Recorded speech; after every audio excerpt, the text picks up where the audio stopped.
The Select Committee to investigate the January 6th attack on the United States Capitol will be in order. Without objection, the chair is authorized to declare the committee in recess at any point.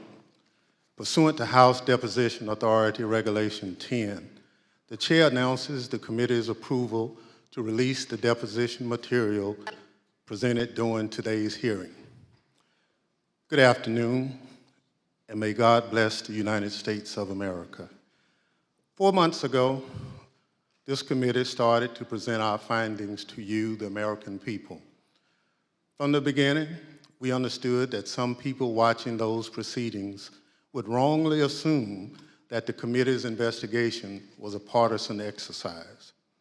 That's why I asked those who were skeptical of our work to simply listen to the evidence, to hear the testimony with an open mind, and to let the facts speak for themselves before reaching any judgment. Over the course of these hearings, the evidence has proven that there was a multi-part plan led by former President Donald Trump to overturn the 2020 election. Donald Trump lost his bid for re-election, as shown from the testimony of some of the president's closest allies and advisors. Donald Trump knew he lost. Despite this knowledge, Donald Trump went to court to contest the 2020 election, and he lost in court. The Electoral College met and declared Joe Biden the winner, yet Donald Trump continued to pull out all the stops in his attempt to stay in power. What Donald Trump proceeded to do after the 2020 election is something no president has done before in our country. In a staggering betrayal of his oath, Donald Trump attempted a plan that led to an attack on a pillar of our democracy. It's still hard to believe. But the facts and testimony are clear, consistent, and undisputed. How do we know this? How have we been able to present such a clear picture of what took place? Because of the testimony we've heard and that we have presented to you through these proceedings, because of the documentary evidence we've gathered and also made available directly to you, the American people. When you look back at what has come out through this committee's work, the most striking fact is that all this evidence comes almost entirely from Republicans. The evidence that has emerged did not come from Democrats or opponents of Donald Trump. Instead, look at who's written and testified and produced evidence. Who has that been? Aides who've worked loyally for Donald Trump for years, Republican state officials and legislators, Republican electors, the chairwoman of the Republican National Committee, political professionals who worked at the highest levels of the Trump campaign, Trump appointees who served in the most senior positions in the Justice Department, President Trump's staff and closest advisors in the White House, members of the President Trump's family, his own White House counsel. I've served in Congress a long time. I can tell you it's tough for any congressional investigation to obtain evidence like what we've received, least of all such a detailed view into a president's inner circle. And I want to be clear, not all these witnesses were thrilled to talk to us. Some put up quite a fight, but ultimately the vast majority cooperated with our investigation. And what we've shown you over the last 4 months has been centered on the evidence that has come overwhelmingly from Republican witnesses. So I say to you again, as I did in June, this investigation is not about politics. It's not about party. It's about the facts, plain and simple. And it's about making sure our government functions under the rule of law as our Constitution demands. Today, as in previous proceedings, my colleagues and I will present new evidence. That includes new testimony from additional Republicans who served in the Trump administration, never before seen footage of congressional leaders on January 6th working to coordinate the response to the violence and ensure the people's business went forward. New materials produced to the committee by the Secret Service, details about the ongoing threat to American democracy. Today's proceeding will also be grounded in the facts, but it won't look exactly like all our other hearings. We'll also take a step back and look at the evidence in a broader context, providing a summary of key facts we've uncovered. Facts relevant to former President Trump's state of mind, about his motivation, and about his intent. What did President Trump know? What was he told? What was his personal and substantial role in the multi-part plan to overturn the election? For those of you who've watched our prior hearings, some of this evidence will look familiar. For those of you tuning in for the first time, we'll summarize some of the most important facts, and we urge you to go online and watch our hearing in full. There's one more difference about today. Pursuant to the notice circulated prior to today's proceedings, we are convened today not as a hearing, but as a formal committee business meeting, so that in addition to presenting evidence, we can potentially hold a committee vote on further investigative action based upon that evidence. Before we get to that evidence, I'd recognize our distinguished Vice Chair, Ms. Cheney of Wyoming, for any opening statement she'd care to offer. Thank you very much, Mr. Chairman. Much has happened since our last public hearing on July 21st. As the chairman mentioned, we've received new and voluminous documentation from the Secret Service, which we continue to analyze. We've received new witness testimony, including about efforts to obstruct our investigation and conceal key facts.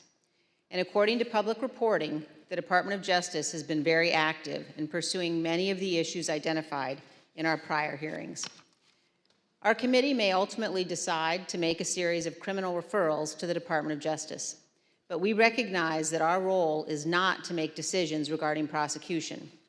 The preamble to our Constitution recites among its purposes to, quote, establish justice. And our nation's judiciary and our U.S. Department of Justice have that responsibility. A key element of this committee's responsibility is to propose reforms to prevent January 6th from ever happening again. We've already proposed, and the House has now passed, a bill to amend the Electoral Count Act to help ensure that no other future plots to overturn an election can succeed. And we will make further specific recommendations in our final report, based in part on the evidence you will hear today. Our hearings last summer began with an outline of President Trump's multi-part plan to overturn the 2020 presidential election. We then proceeded to demonstrate each of these elements in detail, with more than 20 hours of evidence. Today, we will see new evidence, but as the chairman said, we will also synthesize evidence you've seen before. The vast weight of evidence presented so far has shown us that the central cause of January 6th was one man, Donald Trump, whom many others followed. None of this would have happened without him. He was personally and substantially involved in all of it. Exactly how did one man cause all of this? Today, we will focus on President Trump's state of mind, his intent, his motivations, and how he spurred others to do his bidding, and how another January 6th could happen again if we do not take necessary action to prevent it. As you view our evidence today, I would suggest a focus on the following points. First, as you will see, President Trump had a premeditated plan to declare that the election was fraudulent and stolen before Election Day, before he knew the election results. He made his stolen election claims on election night against the advice of his campaign without any evidence in hand. Then, over the next 2 months, he sought to find those who would help him invent and spread lies about the widespread fraud. Many of those who stepped forward to help, including Rudy Giuliani, knew they never had real evidence sufficient to change the election results. And on the evening of January 5th, they admitted they were still trying to find that phantom evidence. Of course, as a result of making intentionally false claims of election fraud, Mr. Giuliani's license to practice law has now been suspended. Second, please recognize that President Donald Trump was in a unique position, better informed about the absence of widespread election fraud than almost any other American. President Trump's own campaign experts told him that there was no evidence to support his claims. His own Justice Department appointees investigated the election fraud claims and told him point blank they were false. In mid-December 2020, President Trump's senior advisors told him the time had come to concede the election. Donald Trump knew the courts had ruled against him. He had all of this information, but still he made the conscious choice to claim fraudulently that the election was stolen, to pressure state officials to change election results, to manufacture fake electoral slates, to attempt to corrupt our Department of Justice, to summon tens of thousands of supporters to Washington. Knowing that they were angry, knowing that some of them were armed, he sent them to the Capitol. Then, as the riot was underway, he incited his supporters to further violence by publicly condemning his vice president. And then he refused for hours to disband his rioting supporters and instruct them to leave the Capitol, even when he was begged repeatedly to do so. None of this is normal or acceptable or lawful in our republic. Third, please consider today who had a hand in defeating President Trump's efforts to overturn the election. Vice President Pence, Bill Barr, Jeff Rosen, and others at the Department of Justice, state Republican officials, White House staff who blocked proposals to mobilize the military to seize voting machines and run new elections, our Capitol Police, aided by the Metropolitan Police, other federal law enforcement, and our National Guard, who arrived later in the afternoon. All of these people had a hand in stopping Donald Trump. This leads us to a key question. Why would Americans assume that our Constitution and our institutions in our republic are invulnerable to another attack? Why would we assume that those institutions will not falter next time? A key lesson of this investigation is this: our institutions only hold when men and women of good faith make them hold, regardless of the political cost. We have no guarantee that these men and women will be in place next time. Any future president inclined to attempt what Donald Trump did in 2020 has now learned not to install people who could stand in the way. And also, please consider this: the rulings of our courts are respected and obeyed because we as citizens pledge to accept and honor them. Most importantly, our president, who has a constitutional obligation to faithfully execute the laws, swears to accept them. What happens when the president disregards the court's rulings as illegitimate, when he disregards the rule of law? That, my fellow citizens, breaks our republic. Finally, as you view the evidence today, also consider this. President Trump knew from unassailable sources that his election fraud claims were false. He admitted he had lost the election. He took actions consistent with that belief. Claims that President Trump actually thought the election was stolen are not supported by fact and are not a defense. There is no defense that Donald Trump was duped or irrational. No president can defy the rule of law and act this way in a constitutional republic, period. Mr. Chairman, our nation's federal judges are sworn to do impartial justice, to preserve our Constitution and preserve our Union. Dozens of these judges have been addressing January 6th cases, and many have given us plain, unmistakable warnings about the direction of our republic. Let me read from one judge's statement given at a recent sentencing hearing. Quote, "High-ranking members of Congress and state officials who know perfectly well the claim of fraud was and is untrue, and that the election was legitimate, are so afraid of losing their power, they won't say so. It has to be crystal clear that it is not patriotism, it is not standing up for America, to stand up for one man who knows full well that he lost, instead of the Constitution he was trying to subvert. Mr. Chairman, the violence and lawlessness of January 6th was unjustifiable, but our nation cannot only punish the foot soldiers who stormed our Capitol.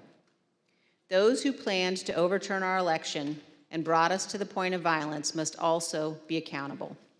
With every effort to excuse or justify the conduct of the former president, we chip away at the foundation of our republic. Indefensible conduct is defended, inexcusable conduct is excused. Without accountability, it all becomes normal and it will recur. So as we watch the evidence today, please consider where our nation is in its history. Consider whether we can survive for another 246 years. Most people in most places on earth have not been free. America is an exception. And America continues only because we bind ourselves to our founders' principles, to our Constitution. We recognize that some principles must be beyond politics, inviolate, and more important than any single American who has ever lived. Thank you, Mr. Chairman. I yield back. Without objections, the chair recognizes the gentlewoman from California, Ms. Lofgren, for an opening statement. Thank you, Mr. Chairman. Very shortly after the election, we begin this meeting by returning to election night, November 3rd, 2020. As the chairman noted, we've previously presented testimony about how the election results were expected to come in that night. In certain states, ballots cast by mail before Election Day would be counted only after the polls closed that evening. That meant that election results would not be known for some time. Although President Trump's campaign manager, Bill Stepien, House Republican leader Kevin McCarthy, and Jared Kushner had advised Donald Trump to encourage mail-in voting by Republicans, President Trump did not do so. Yeah, I just remember generally, you had people arguing that we had a very, very robust get out the vote effort and that, mail-in ballots could be a good thing for us if we looked at it correctly. There was one meeting that was had in particular. I invited Kevin McCarthy to join the meeting, he being of like mind on the issue with me, in which we made our case for why we believed mail-in voting not to be a bad thing for his campaign. But the president's mind was made up. So it was expected before the election that the initial counts in some states, in other words, those votes cast on Election Day, would be more heavily Republican, and this would create the false perception of a lead for President Trump, a so-called red mirage. But as the results of the absentee ballots that were later counted, there could be trends towards Vice President Biden as those mail-in ballots were counted. Now, on election night, Donald Trump's advisors specifically told him he didn't have a factual basis to declare victory. He should wait for the remaining ballots to be counted. Here is campaign manager Bill Stepien. It was far too early to be making any calls like that. Ballots were still being counted. Ballots were still going to be counted for days. And it was far too early to be making any proclamation like that. I believe my recommendation was to say that votes were still being counted. It's too early to tell, too early to call the race. But President Trump did declare victory in the late hours of election night. Not only did he declare victory, he also called for the ongoing count of votes to just stop.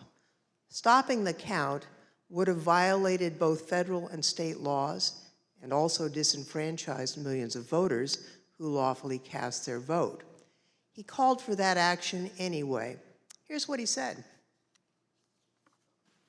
This is a fraud on the American public. This is an embarrassment to our country. We were getting ready to win this election. Frankly, we did win this election. We did win this election. We want all voting to stop. We now know more about President Trump's intention for election night. The evidence shows that his false victory speech was planned well in advance, before any votes had been counted. It was a premeditated plan by the president to declare victory no matter what the actual result was. He made a plan to stay in office before Election Day. Now, the vice president's staff was concerned with what Donald Trump might do on election night. They took steps to ensure that Mr. Pence would not echo a false victory announcement from President Trump. Here's what the Vice President's counsel, Greg Jacob, told us about his preparations with the Vice President's Chief of Staff, Mark Short. Mark had indicated to me that there was a possibility that there would be a declaration of victory within the White House that some might push for. And this is prior to the election results being known. And that he was trying to figure out a way of avoiding the vice president sort of being thrust into a position of needing to opine on that when he might not have sufficient information to do so. Now, following this conversation, Mr. Jacob drafted a memo to Mr. Short, which the Select Committee got from the National Archives. The memo was sent on November 3rd, Election Day, and advised it is essential that the Vice President not be perceived by the public as having decided questions concerning disputed electoral votes prior to the full development of all relevant facts. A few days before the election, Mr. Trump also consulted with one of his outside advisors, inside activist Tom Fitton, about the strategy for election night. The Select Committee got this pre-prepared statement from the National Archives. As you can see, the draft statement, which was sent on October 31st, declares, "We had an election today, and I won." And the Fitton memo specifically indicates a plan that only the votes counted by the Election Day deadline, and there is no Election Day deadline, would matter. Everyone knew that ballot counting would lawfully continue past Election Day. Claiming that the counting on election night must stop before millions of votes were counted was, as we now know, a key part of President Trump's premeditated plan. On Election Day, just after 5 p.m., Mr. Fitton indicated he'd spoken with the president about the statement. Sending along again, just talked to him about the draft below. Again, this plan to declare victory was in place before any of the results had been determined. In the course of our investigation, we also interviewed Brad Parscale, President Trump's former campaign manager. He told us he understood that President Trump planned as early as July that he would say he won the election even if he lost.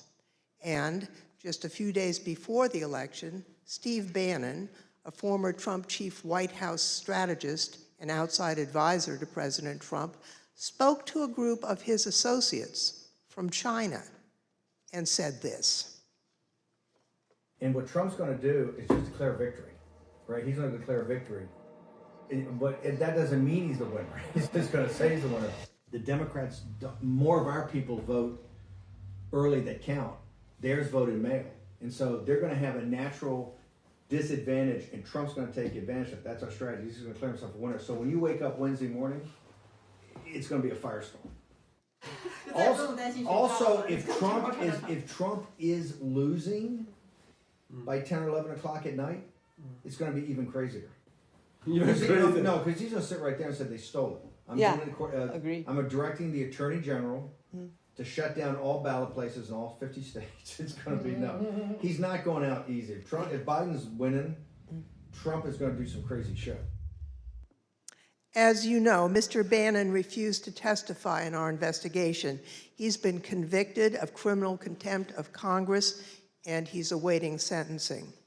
But the evidence indicates that Mr. Bannon had advanced knowledge of Mr. Trump's intent to declare victory falsely on election night, but also that Mr. Bannon knew about Mr. Trump's planning for January 6th. Here's what Bannon said on January 5th. All hell is going to break loose tomorrow. It's all converging, and now we're on, as they say, the point of attack, right? The point of attack tomorrow. I'll tell you this. It's not going to happen like you think it's going to happen, okay? It's going to be quite extraordinarily different. And all I can say is strap in. You have made this happen, and tomorrow it's game day. So strap in. Let's get ready. Another close associate of Donald Trump apparently knew of Mr. Trump's intentions as well. Now, Roger Stone is a political operative with a reputation for dirty tricks. In November 2019, he was convicted of lying to Congress and other crimes and sentenced to more than 3 years in prison. He's also a longtime advisor to President Trump and was in communication with President Trump throughout 2020. Mr. Trump pardoned Roger Stone on December 23rd, 2020. Now, recently, the Select Committee got footage of Mr. Stone before and after the election from Danish filmmaker Christopher Gilbranson, pursuant to a subpoena. Right before the election, here's Roger Stone talking about what President Trump would do after the election. Let's just hope we're celebrating. I suspect I really do suspect it'll still be up in the air. But when that happens, the key thing to do is to claim victory. Possession is 9/10 of the law. No, we won. Fuck you. Sorry, over. We won. Yeah. You're wrong. Fuck you. ABC. I said, fuck the Lord, and let's get right to the violence. That's what I'm doing. It's no point. Time to start smashing pumpkins, if you know what I mean. Oh, yeah. The Select Committee called Mr. Stone as a witness, but he invoked his Fifth Amendment right against self-incrimination. Do you believe the violence on January 6th was justified? On the advice of counsel, I respectfully decline to answer your question on the basis of the Fifth Amendment. And Mr. Stone, did you have any role in planning for the violence on January 6th? Once again, I will assert my Fifth Amendment right to decline to answer your question. Although we don't yet have all the relevant records of Roger Stone's communications, even Stone's own social media posts acknowledge that he spoke with Donald Trump on December 27th as preparations for January 6th were underway. In this post, you can see how Roger Stone talked about his conversations with President Trump. He wrote, "I also told the president exactly how he can appoint a special counsel with full subpoena power to ensure those who are attempting to steal the 2020 election through voter fraud are charged and convicted, and to ensure Donald Trump continues as our president." As we know by now, the idea for a special counsel was not just an idle suggestion. It was something President Trump had actually tried to do earlier that month. We know that Roger Stone was at the Willard Hotel on January 5th and 6th, and we know from other witness testimony that President Trump asked his chief of staff, Mark Meadows, to speak with Roger Stone and General Michael Flynn that night. In addition to his connection to President Trump, Roger Stone maintained extensive direct connections to two groups responsible for violently attacking the Capitol, the Oath Keepers and the Proud Boys. Individuals from both of these organizations have been charged with the crime of seditious conspiracy. Now, what is seditious conspiracy? It is a conspiracy to use violent force against the United States, to oppose the lawful authority of the United States. Multiple associates of Roger Stone from both the Oath Keepers and the Proud Boys have been charged with this crime. Close associates of Roger Stone, including Joshua James, have pled guilty to this crime. We know that at least 7 Oath Keepers who have been criminally charged provided personal security for Roger Stone or were seen with him on January 6th or in the weeks leading up to January 6th. For example, Joshua James, the leader of the Alabama Oath Keepers, provided security for Roger Stone and was with him on January 5th. This is the picture of the two together on January 5th. James entered the Capitol on January 6th. He assaulted a police officer. Earlier this year, he pled guilty to seditious conspiracy and obstruction of Congress. Another example is the married couple, Kelly and Connie Meggs. Now, Kelly Meggs was the leader of the Florida chapter of the Oath Keepers. Both he and his wife provided security for Roger Stone, and both are charged with leading a military-style stack attack of Oath Keepers, attacking the Capitol on January 6th. Perhaps even more disturbing is Roger Stone's close association with Enrique Tarrio, the national chairman of the Proud Boys. Roger Stone's connection with Enrique Tarrio and the Proud Boys is well documented by video evidence with phone records the Select Committee has obtained. Tarrio, along with other Proud Boys, has been charged with multiple crimes concerning the attack on January 6th, including seditious conspiracy. During the attack, Tarrio sent a message to other Proud Boys claiming, "We did that." He also visited the White House on December 12th. Later that day, he posted a disturbing video claiming credit for the attack. This video, posted on January 6th, was apparently created prior to the attack. This big lie, President Trump's effort to convince Americans that he had won the 2020 election, began before the election results even came in. It was intentional, it was premeditated, it was not based on election results or any evidence of actual fraud affecting the results or any actual problems with voting machines. It was a plan concocted in advance to convince his supporters that he won. And the people who seemingly knew about that plan in advance would ultimately play a significant role in the events of January 6th. Mr. Chairman, I yield back. Gentlewoman yields back. The chair recognizes the gentleman from Illinois, Mr. Kinzinger, for an opening statement. Thank you, Mr. Chairman. Very shortly after the election, the Trump campaign recognized that they had likely lost the election, and they informed Donald Trump of that fact. Even before the networks called the race for President Biden on November 7th, his chances of pulling out a victory were virtually non-existent, and President Trump knew it. Do you know if anybody ever told the president that he had lost and that there wasn't a chance of him winning? I know that the president, when the networks called it, of course, he was informed about the network decision. That afternoon, at some point, myself and a handful of other folks went over and sat down with the president and communicated that the odds of us prevailing in legal challenges were very small. You know, after the election, as of November 7th, in your judgment, what were the chances of President Trump winning the election? After that point? Yes. None. At times, President Trump acknowledged the reality of his loss.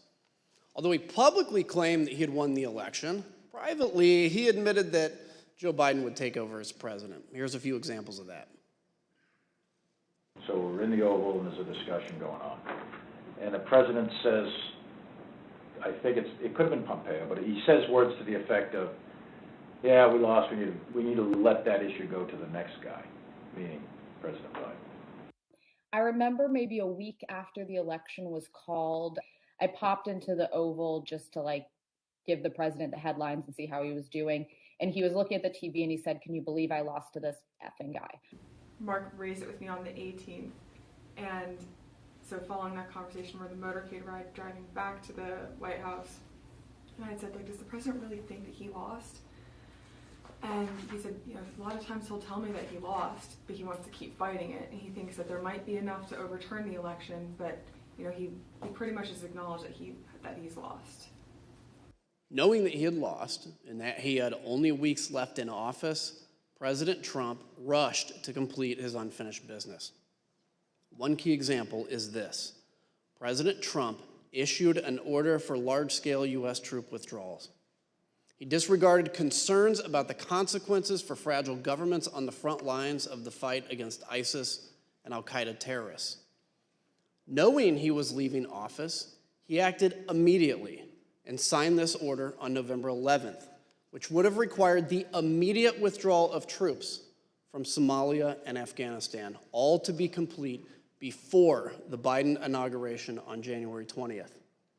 As you watch these clips, recall that General Keith Kellogg was the National Security Advisor to the Vice President and had served as Chief of Staff to the National Security Council for President Trump.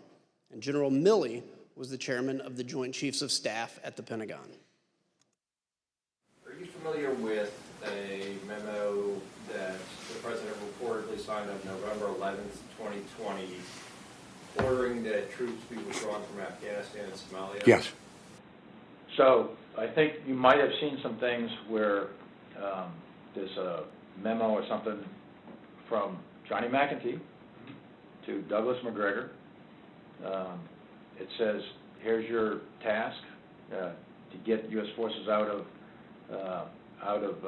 Somalia, get U.S. forces out of Afghanistan. When you first interviewed and met Colonel Douglas McGregor, is it fair to say you discussed this decision of withdrawing from Somalia and Afghanistan, correct? Yeah, I'm sure that was part of it, yeah. And that was the position that he was taking over there was senior advisor to the Secretary of Defense, is that correct? Yes.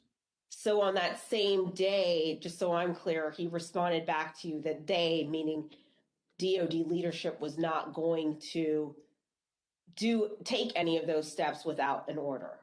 Without a directive, yeah. I explained in language that should be in the order while I was in the meeting with McEntee, and this was my answer to him. I said, if you want this to happen, or the president wants this to happen, he's got to write an order. So you never wrote this down in any capacity? I sketched on a piece of paper for him some key statements. The president directs. This is, what's the right word? Boilerplate language. Who within his office drafted the order? It was myself and one of my assistants. McEntee duly types it up, brings it in to the president. The president signs it, and boom, it's over, faxed over, or emailed, scanned over to Caspertel, who delivers it to me. Was it by auto pen, or was it the president himself signing it? It was the president. And who obtained that signature? I did. It is odd. It is non-standard. It is potentially dangerous. I personally thought it was militarily not feasible nor wise. And I proceeded to tell the PPO and proceeded to tell McGregor that if I ever saw anything like that, I would do something physical, because I thought what that was done was a tremendous disservice to the nation. And by the way, it was a very, very contested issue. There were people who did not agree with getting out of Afghanistan. I appreciate their concerns. an immediate departure that memo said would have been catastrophic. It's the same thing what President Biden went through. It would have been a debacle. Keep in mind, the order was for an immediate withdrawal. It would have been catastrophic, and yet President Trump signed the order. These are the highly consequential actions of a president who knows his term will shortly end. At the same time that President Trump was acknowledging privately that he had lost the election, he was hearing that there was no evidence of fraud or irregularities sufficient to change the outcome.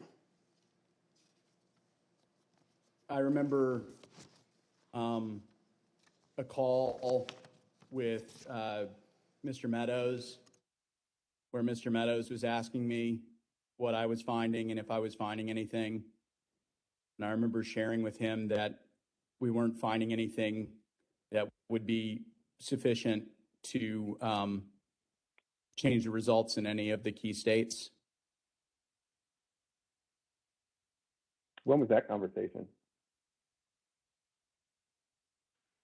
Probably in November, mid to late November. I think it was before my child was born. And what was Mr. Meadows' reaction to that information? I believe the words he used were, "So there's no there." It would be our job to track it down and come up dry because the allegation didn't prove to be true. And we'd have to, relay the news that, that tip that someone told you about those votes or that fraud or, nothing came of it. That would be our job as the truth telling squad, and not a fun job to be it's an easier job to be telling the president about wild allegations. It's a harder job to be telling him on the back end that that wasn't true. What was generally discussed on that topic was whether the fraud, maladministration, abuse, or irregularities, if aggregated and read most favorably to the campaign, would that be outcome determinative? And I think everyone's assessment in the room, at least amongst the staff, Mark Short, myself, and Greg Jacob, was that it was not sufficient to be outcome determinative. Look, it's the right of any candidate to litigate genuine election disputes. Nobody argues that, but President Trump's litigation was completely unsuccessful. In our past hearings, we told you that the committee had identified a total of 62 election lawsuits filed by the Trump campaign and its allies between November 4th and January 6th of 2021. Those cases resulted in 61 losses and only a single victory, which did not affect the outcome for any candidate. The claims were not supported by any sufficient evidence of fraud or irregularities. In fact, they were baseless, as judges repeatedly recognized. In none of these 62 cases was President Trump able to establish any viable claims of election fraud sufficient to overturn the results of the election. In those hearings, we shared with you the words used by judges around the country in rejecting the Trump campaign's claims. It's strong language criticizing the lack of evidentiary support for the claims of election fraud in those lawsuits. For example, a federal appeals court in Pennsylvania wrote, quote, "Charges require specific allegations and proof. We have neither here." A federal judge in Wisconsin wrote, quote, "The court has allowed the former president the chance to make his case, and he has lost on the merits." Another judge in Michigan called the claims, quote, "nothing but speculation and conjecture that votes for President Trump were either destroyed, discarded, or switched to votes for Vice President Biden." A federal judge in Michigan sanctioned 9 attorneys, including Sidney Powell, for making frivolous allegations in an election fraud case, describing the case as a historic and profound abuse of the judicial process. Recently, a group of distinguished Republican election lawyers, former judges, and elected officials issued a report confirming the findings of the courts. In their report entitled "Lost, Not Stolen," these prominent Republicans analyzed each election challenge and concluded this: Donald Trump and his supporters failed to present evidence of fraud or inaccurate results significant enough to invalidate the results of the 2020 presidential election. On December 11th, Trump's allies lost a lawsuit in the U.S. Supreme Court that he regarded as his last chance at success in the courts. A newly obtained Secret Service message from that day shows how angry President Trump was about the outcome. Quote, "Just FYI, POTUS is pissed. Breaking news, Supreme Court denied his lawsuit. He is livid now." Cassidy Hutchison, an aide to Chief of Staff Mark Meadows, was present for that conversation and described it in this way. This is the day that the Supreme Court had rejected that case. Mr. Meadows and I were in the White House residence at a Christmas reception.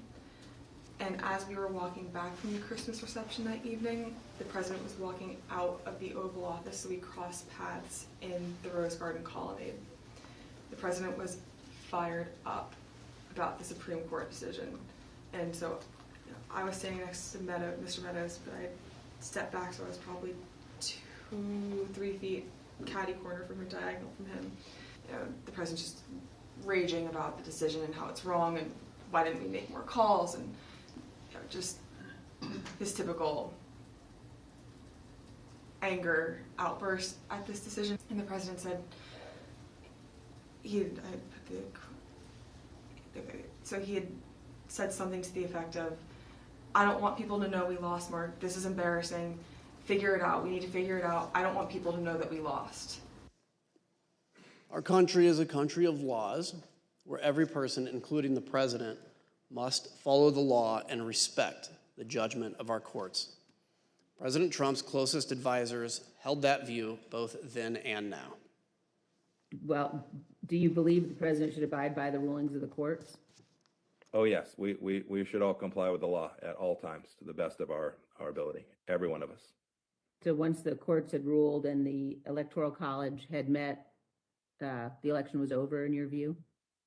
Yes, I think I've said previously that when the vice president made the certification and the litigation was complete, it was complete. When the Electoral College met on the 14th? Yes, as of December 14th, is that right? I think that's the right date, yes. I assume, Pat, that you would agree the president is obligated to abide by the rulings of the courts. Of course. And I assume you also would... Everybody is obligated to abide by rules, of course. And I assume you also would agree the president has a particular obligation to take care that the laws be faithfully executed. That is one of the president's obligations, correct. Ivanka, do you believe the president's obligated to abide by the rulings of the courts? I do.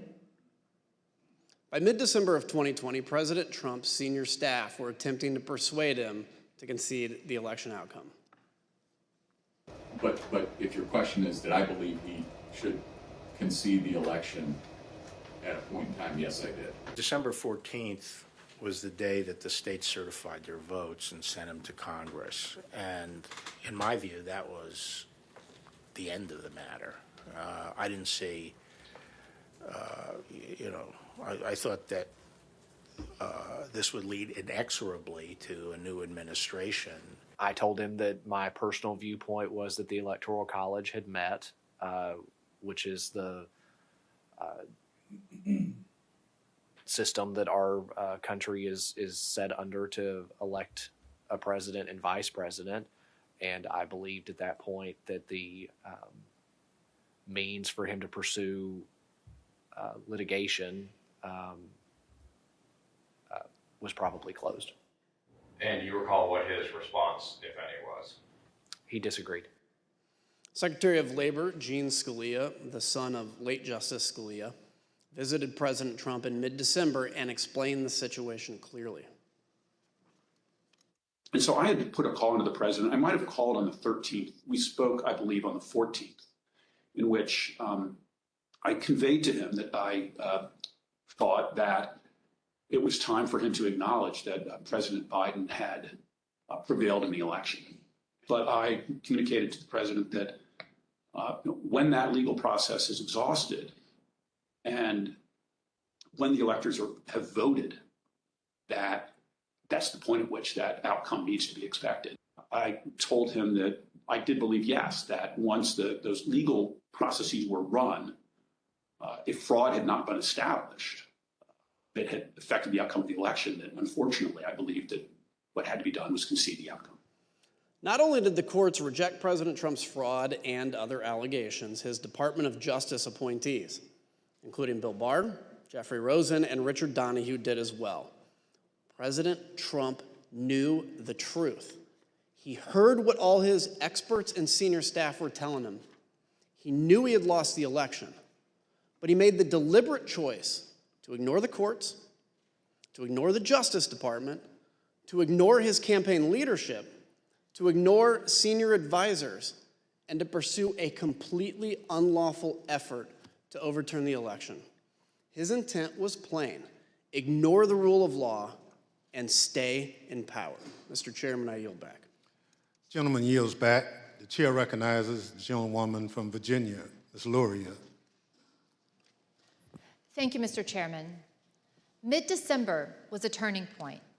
President Trump made a decision, a choice, to ignore the courts and his advisors and to push forward to overturn the election.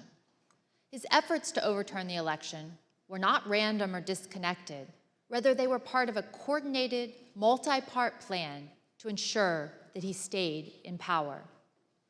Donald Trump was the driver behind each part of this plan.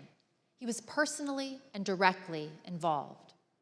Of course, a key element of the plan was continuing to convince tens of millions of Americans that he did not, in fact, lose.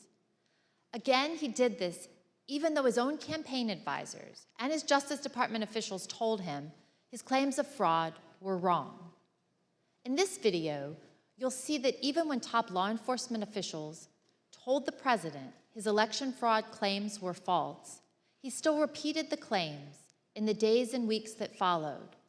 Sometimes, even the very next day. I specifically raised the Dominion voting machines, which I found to be among the most disturbing allegations. Disturbing in the sense that I saw absolutely zero basis for the allegations. I told them that it was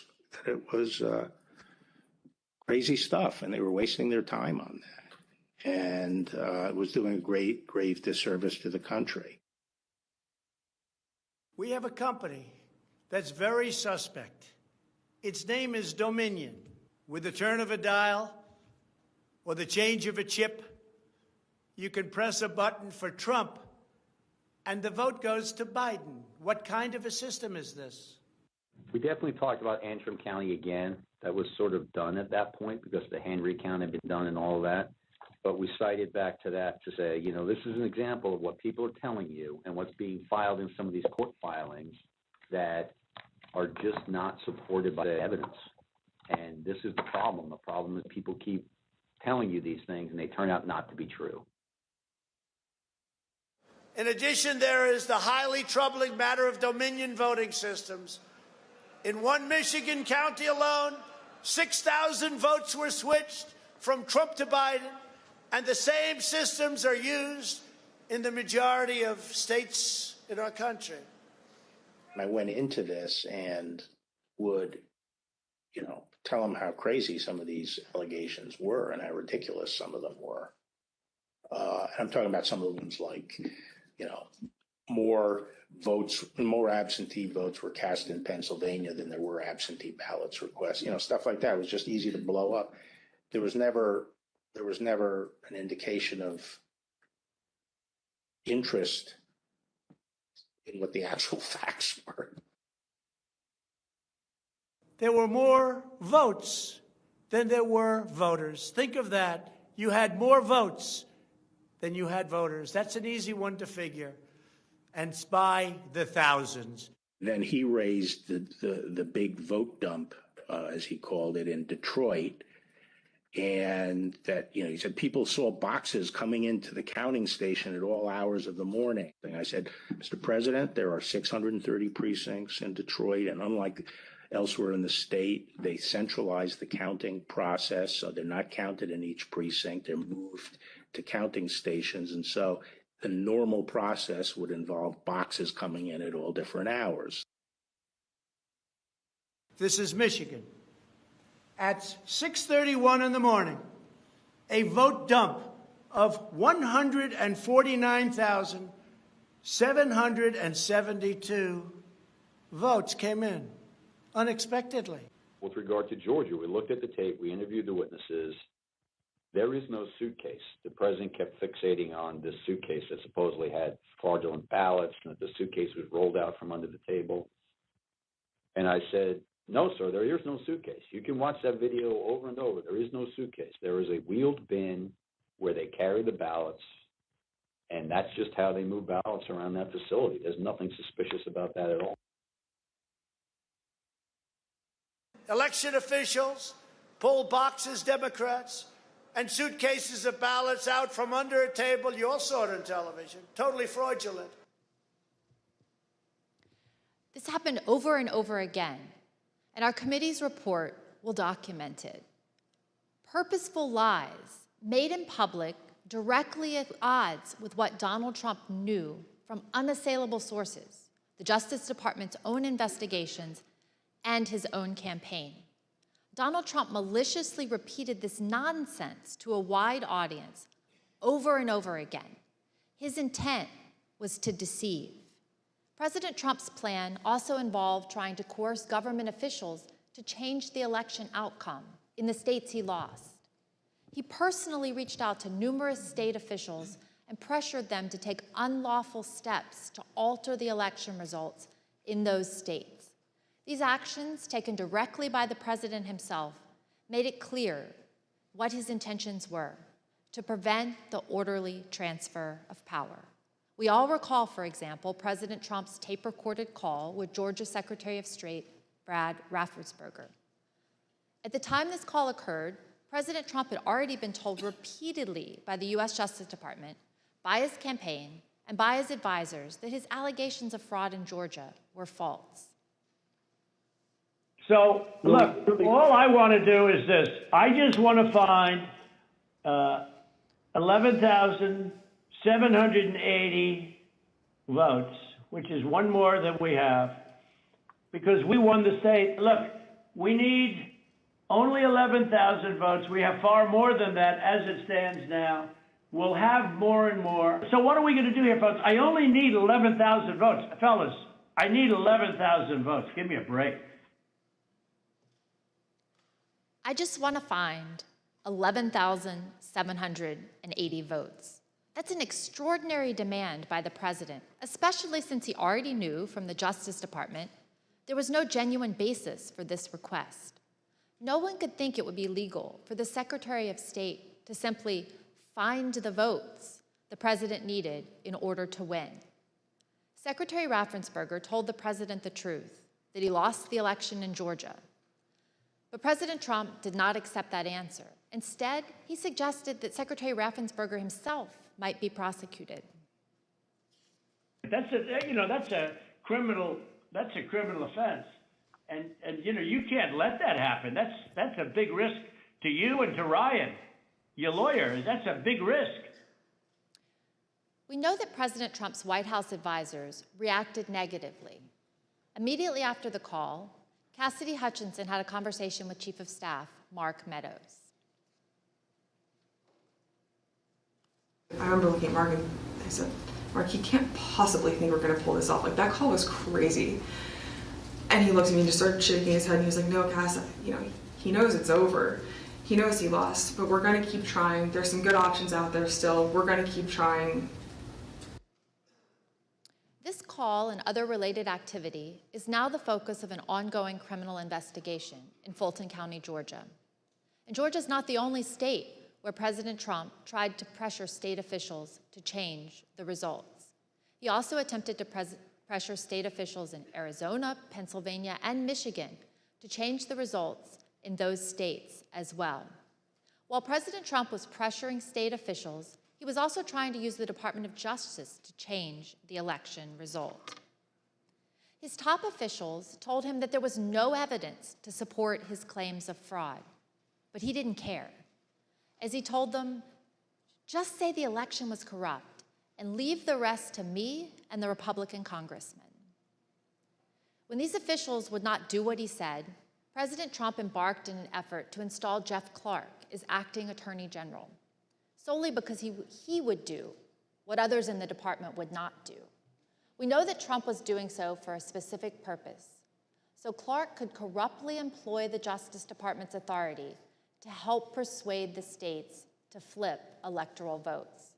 For example, when Richard Donahue and Jeff Rosen, both appointed by President Trump, learned of Mr. Clark's proposal, here's why they said they forcefully rejected it. And I recall toward the end saying, what you're proposing is nothing less than the United States Justice Department meddling in the outcome of a presidential election. But more importantly, this was not based on fact. This was actually contrary to the facts as developed by department investigations over the last several weeks and months. So I responded to that, and for the department to insert itself into the political process this way, I think would have had grave consequences for the country. It may very well have spiraled us into a constitutional crisis. We know from our investigation that President Trump offered Jeff Clark the position of acting Attorney General, and that Jeff Clark had decided to accept it.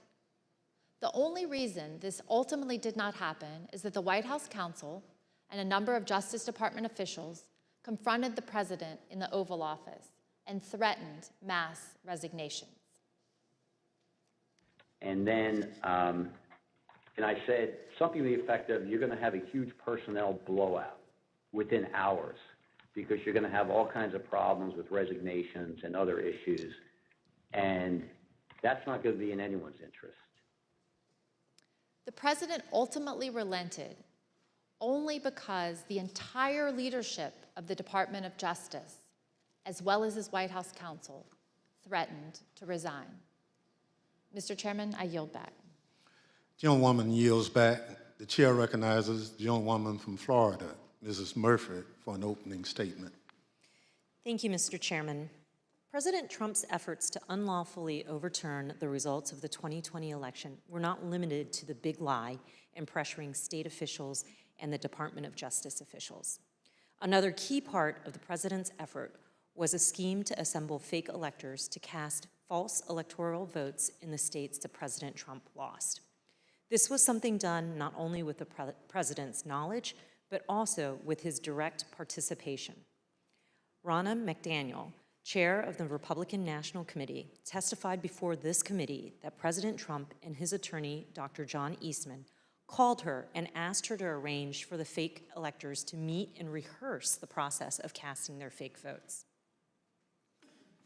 When I received the call, again, I don't remember the exact date. It was from the White House switchboard, and it was President Trump who had contacted me. And did President Trump have anyone else on the line with him? He introduced me to a gentleman named John Eastman. So I vaguely remember him mentioning that he was a professor, and then essentially he turned the call over to Mr. Eastman, who then proceeded to talk about the importance of the RNC helping the campaign gather these contingent electors in case any of the legal challenges that were ongoing changed the result of any of the states. These fake electors were ultimately part of the president's plan to replace genuine Biden electors with Trump electors on January 6th. As part of this plan, the false electoral slates were sent to the National Archives and to the Capitol.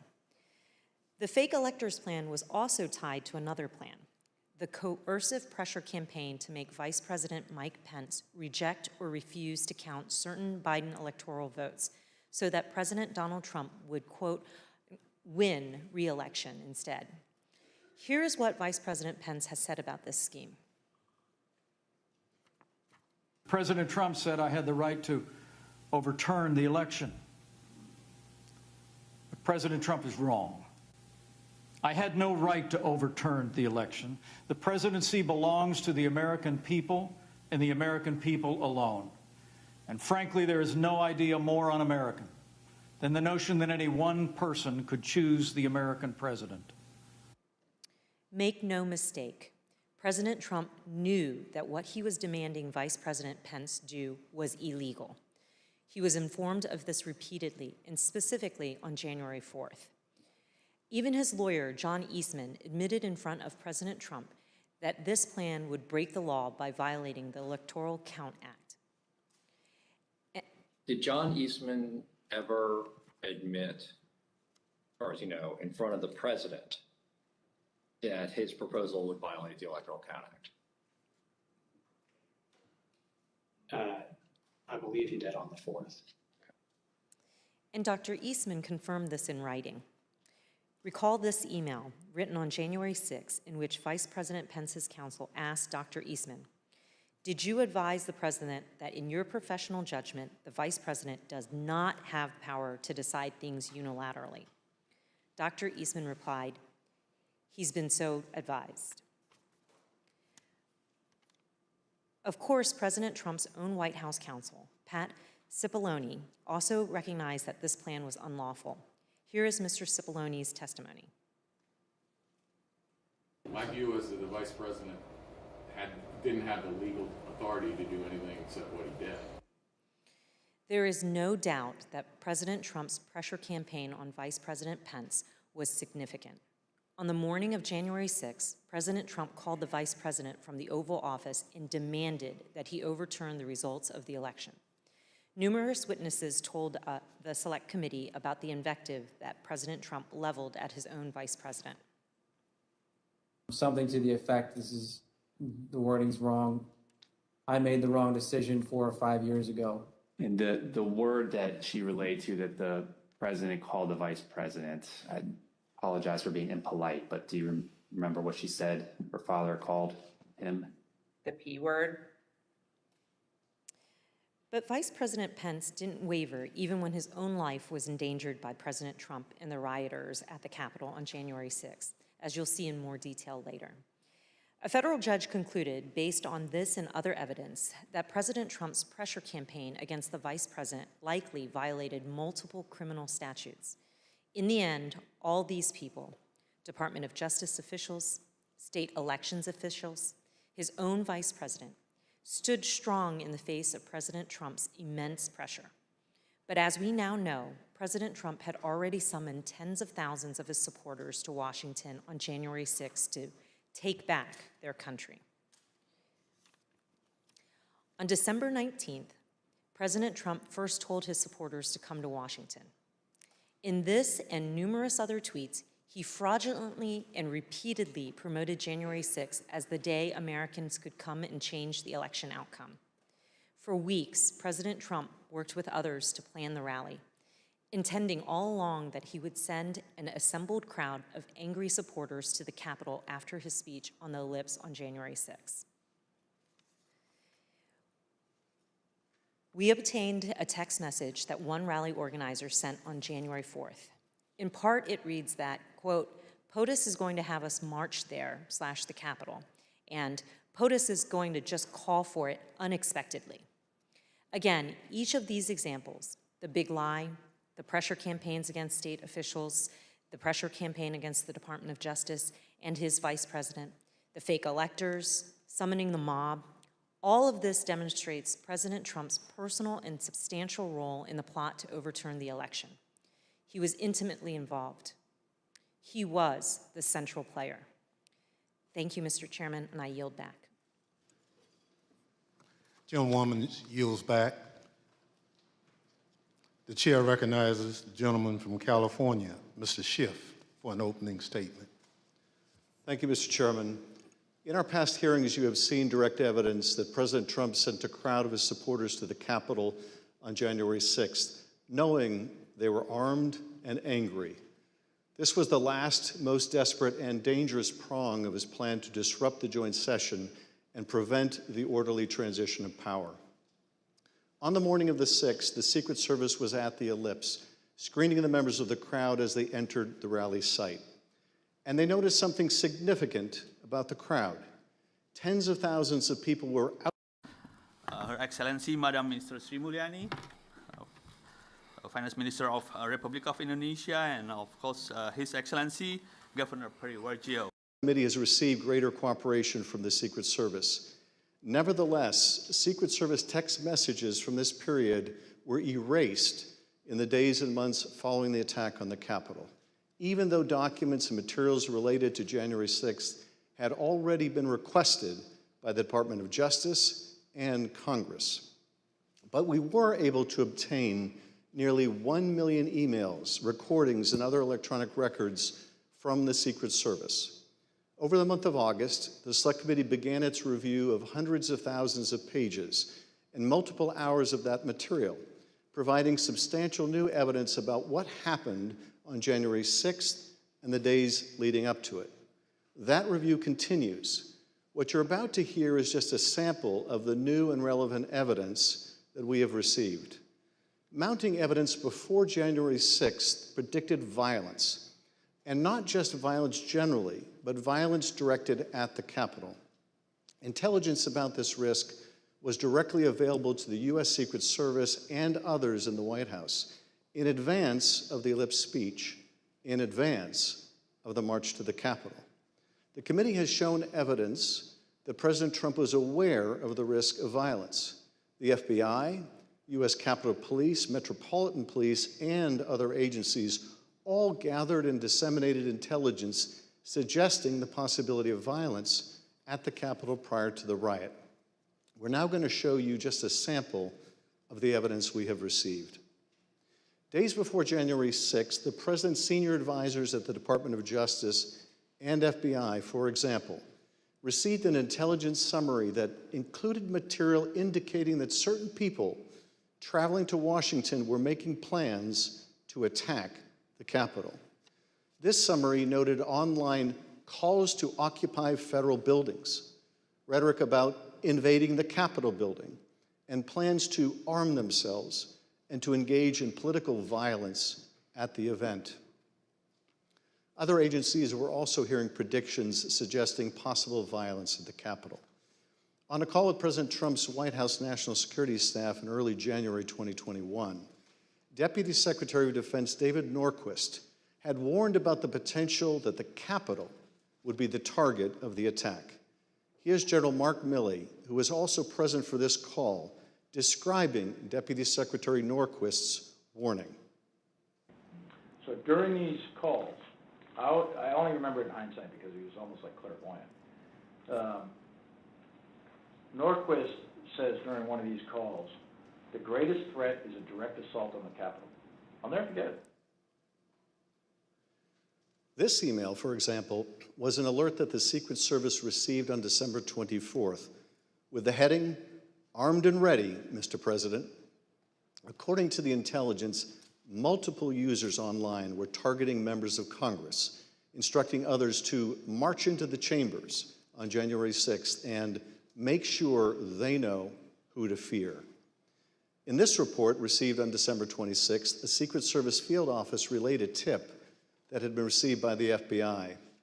According to the source of the tip, the Proud Boys plan to march armed into D.C. They think that they will have a large enough group to march into D.C. armed, the source reported, and will outnumber the police so they can't be stopped. The source went on to say, their plan is to literally kill people. Please take this tip seriously and investigate further. The source also made clear that the Proud Boys had detailed their plans on multiple websites, like the Donald.win. Let's pause here. The Secret Service had advance information more than 10 days beforehand regarding the Proud Boys' planning for January 6th. We know now, of course, that the Proud Boys and others did lead the assault on our Capitol building. On December 31st, agents circulated intelligence reports that President Trump's supporters have proposed a movement to occupy Capitol Hill. In particular, they flagged spikes in violent hashtags like "We Are the Storm," 1776 Rebel, and Occupy Capitals.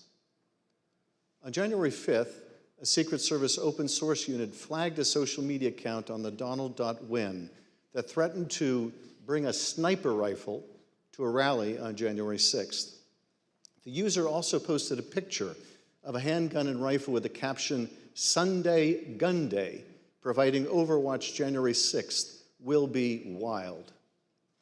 Later, on the evening of January 5th, the Secret Service learned during an FBI briefing that right-wing groups were establishing armed QRFs, or Quick Reaction Forces, readying to deploy for January 6th. Groups like the Oath Keepers were standing by at the ready should POTUS request assistance. By invoking the Insurrection Act, agents were informed. As we all know now, the Oath Keepers did play a specific role on January 6th and had stashed weapons in Virginia for further violence that evening. Also on that day, the Secret Service was readying its security precautions for the president's speech at the Ellipse the next day. A Secret Service deputy chief instructed agents to add certain objects to the list of items that would be prohibited at the rally site, including ballistic vests, tactical vests, armored or not, and ballistic helmets. By the morning of January 6th, it was clear that the Secret Service anticipated violence. It felt like the calm before the storm, one agent predicted in a Protective Intelligence Division chat group. Another remarked how agents were watching the crazies on live stream. By 9:09 that morning, the Secret Service could also see that many rally-goers were assembled outside the security perimeter. One agent emailed, possibly because they have stuff that couldn't come through, would probably be an issue with this crowd. Just a thought. By 9:30 that morning, agents reported more than 25,000 people outside the rally site. An hour later, the Secret Service reported that the crowd was on the mall watching, but not in line. The head of the President's Secret Service Protective Detail, Robert Engel, was specifically aware of the large crowds outside the magnetometers. He passed that information along to Tony Ornato, who worked for Mark Meadows in the Chief of Staff's office. The documents we obtained from the Secret Service make clear that the crowd outside the magnetometers was armed, and the agents knew it. Take a look at what they were seeing and hearing on the ground.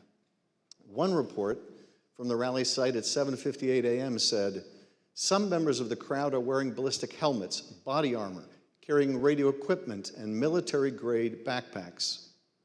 Another, from 9:30 a.m., said that there were possibly OC spray, meaning pepper spray, and or plastic riot shields. At 11:23 a.m., agents also reported possible armed individuals, one with a Glock, one with a rifle. Over the next hour, agents reported possible man with a gun reported, confirmed pistol on hip located in a tree, and one detained at 14th and I Street Northwest. Individual had an assault rifle on his person. Minutes before President Trump began his speech, members of the Federal Protective Service, an agency tasked with protecting federal buildings, were alerted about an arrest of a protester with a gun on his waistband. And during the speech, the weapons-related arrests continued. At 12:13 p.m., United States Park Police arrested a man with a rifle in front of the World War II memorial. These agents remarked on the number of weapons that had been seized that day, speculating that the situation could get worse. With so many weapons found so far, you wonder how many are unknown, one agent wrote at 12:36 p.m. Could be sporty after dark. At 12:47 p.m., another agent responded, no doubt. The people at the Ellipse said they are moving to the Capitol after the POTUS speech. As the documents we received make clear, the Secret Service was aware of weapons possessed by those gathered at rallies in D.C. as early as the evening before. Take this document, for instance, which details multiple arrests in the crowds demonstrating on January 5th. Those arrests were for weapons offenses, handguns, high-capacity feeding devices, ammunition. What the Secret Service saw on the 6th was entirely consistent with the violent rhetoric circulating in the days before the joint session on pro-Trump websites, at times amplified by the president's own advisors. On one of these sites, as you've heard, one of those was called the Donald.win. The Select Committee has obtained a text message that Jason Miller, a senior communications advisor, sent to Mark Meadows less than a week before January 6th. "I got the base fired up," he wrote in all caps. He sent a link to this page on the Donald.win. The linked web page had comments about the joint session of Congress on January 6th. Take a look at some of those comments. "Gallows don't require electricity. If the filthy commie maggots try to push their fraud through, there will be hell to pay. Our lawmakers in Congress can leave one of two ways. One, in a body bag. Two, after rightfully certifying Trump the winner." Mr. Miller claimed that he had no idea about the hundreds of comments like these in the link that he sent to Mark Meadows. If I had seen something like that, I probably would have flipped it to someone at the White House. Or if I had seen something of that nature, I would have said, we got to flag this for Secret Service or something of that nature. But the Trump administration was aware of this type of violent rhetoric prior to January 6th. In fact, as we have seen, the Secret Service and other agencies knew of the prospect of violence well in advance of the president's speech at the Ellipse. Despite this, certain White House and Secret Service witnesses previously testified that they had received no intelligence about violence that could have potentially threatened any of the protectees on January 6th, including the vice president. Evidence strongly suggests that this testimony is not credible, and the committee is reviewing additional material from the Secret Service and other sources. The Secret Service was monitoring this kind of online activity and was sharing and receiving the results of that effort. They work closely with other agencies, sharing intelligence about the joint session of Congress derived from social media and other sources. The same day Jason Miller sent his text message, agents received reports about a spike in activity on another platform called Parler. This was December 30th. In this email, an agent received a report noting a lot of violent rhetoric on Parler directed at government people and entities, including Secret Service protectees. One of these protectees was Vice President Pence, perhaps the primary target of President Trump's pressure campaign in the days leading up to January 6th. The day before the joint session, on January 5th, Secret Service was aware of increased chatter focused on Vice President Pence, in particular, whether he would do what President Trump wanted him to do, reverse the results of the election in the joint session the next day, January 6th. On the morning of the 6th, agents received alerts of online threats that Vice President Pence would be, quote, a dead man walking if he doesn't do the right thing. Another agent reported, quote, I saw several other alerts saying they will storm the Capitol if he doesn't do the right thing. The anger reflected in these postings was obvious. The man at the center of the storm on January 6th, President Trump. On the evening of January 5th, President Trump gathered a few of his communications staffers in the Oval Office. The door was open, allowing the president and others assembled there to hear the sounds of the crowd gathered at Freedom Plaza just a few blocks from the White House. President Trump could tell that his supporters were riled up. Here again is Judd Deere, a deputy White House press secretary, describing the president's reaction. He fairly quickly moved to how fired up the crowd is, or was going to be. Okay, what did he say about it? Just that they were fired up, they were angry, they feel like the election has been stolen, that the election was rigged, that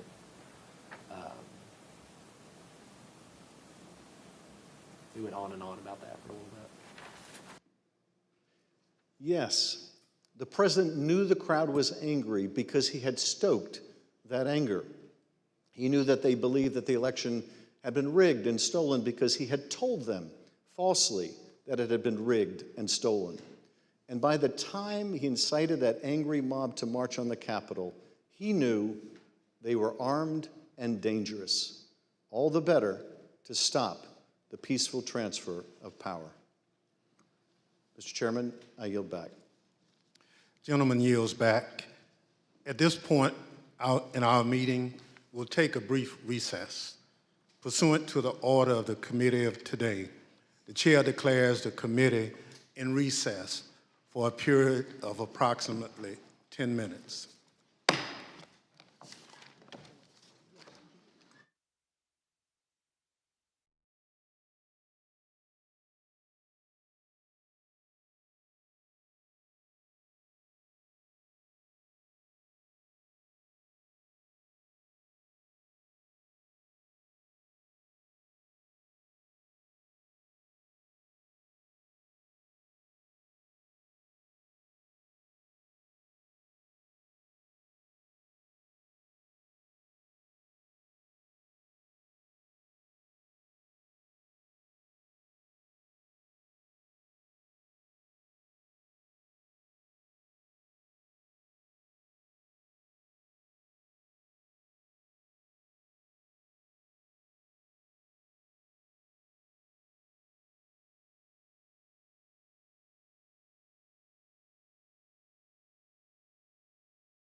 Chair recognizes the gentleman from California, Mr. Aguilar, for an opening statement.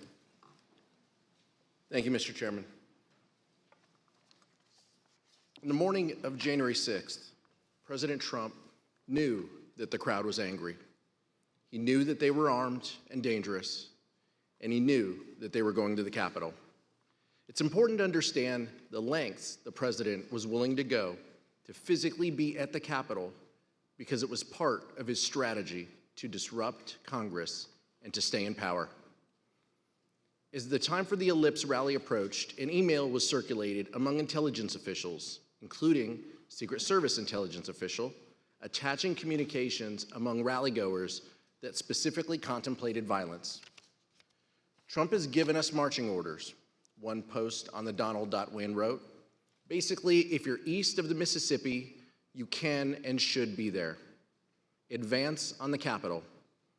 Keep your guns hidden, don't fuck around, full kits, 180 rounds minimum for main rifle, another 50 for sidearm per person.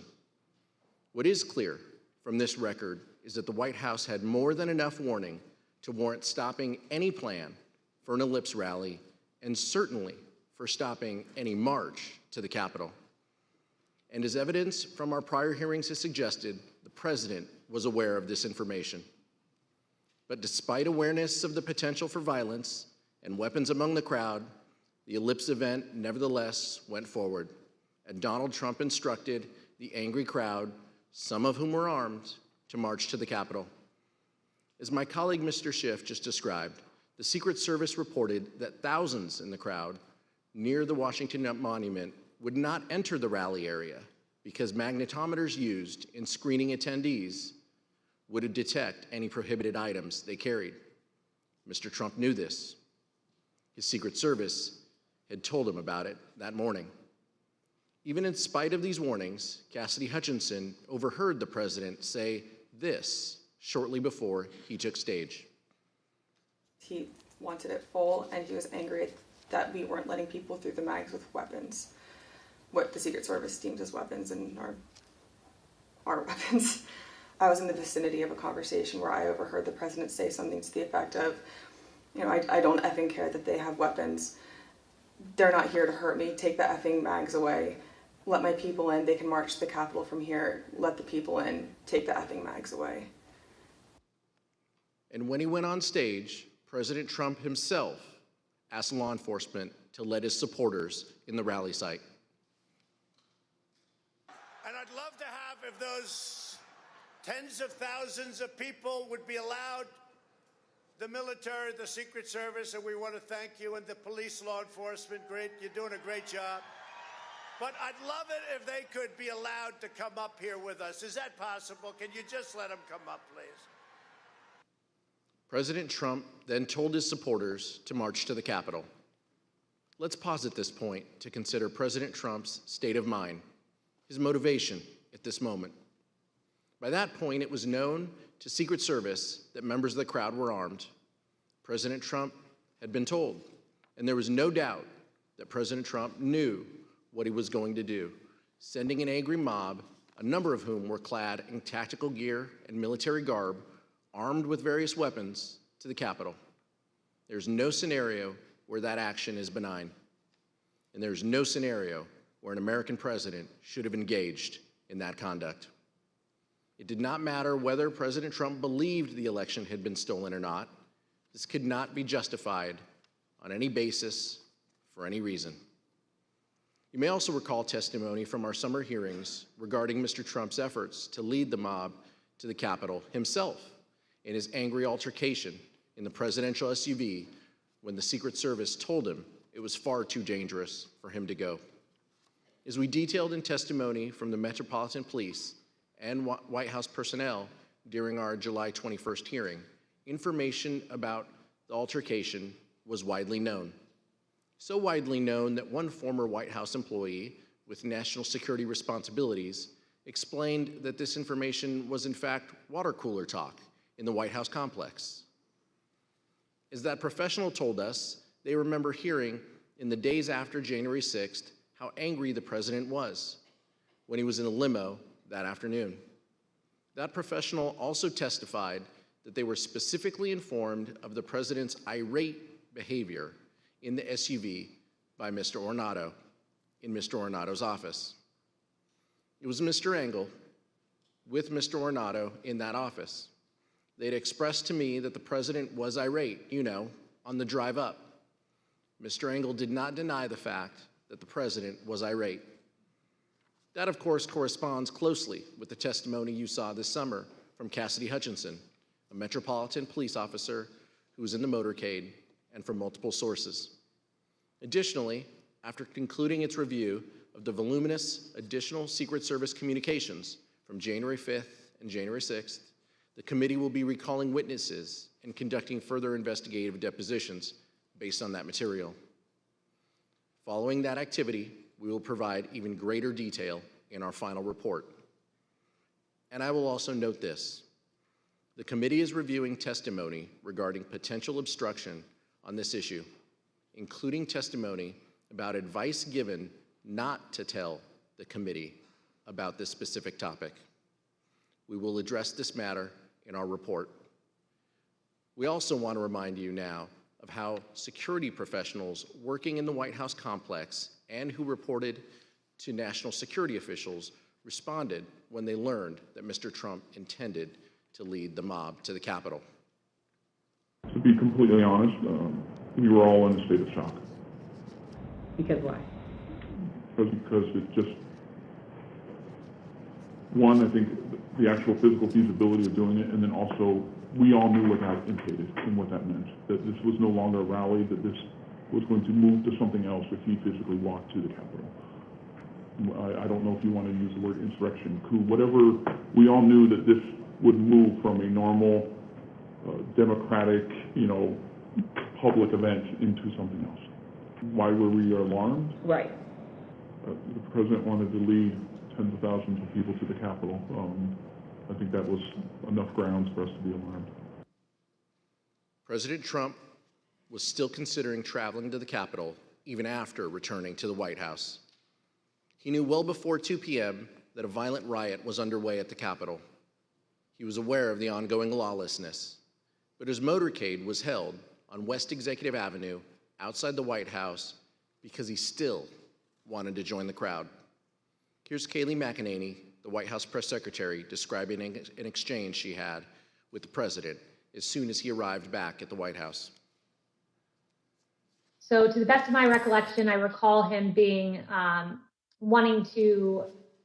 saying that he wanted to physically walk and be a part of the march, and then saying that he would ride the beast if he needed to, ride in the presidential limo.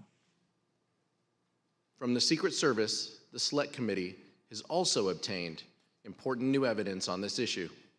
It shows how frantic this hour must have been for the Secret Service, scrambling to get the President of the United States to back down from a dangerous and reckless decision that put people in harm's way.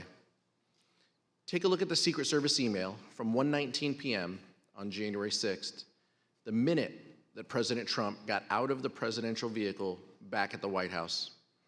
As soon as the president left his motorcade, leadership from the Secret Service contacted Bobby Engel, the lead agent for the presidential detail, and warned him that they were, quote, concerned about an OTR, an off-the-record movement to the Capitol.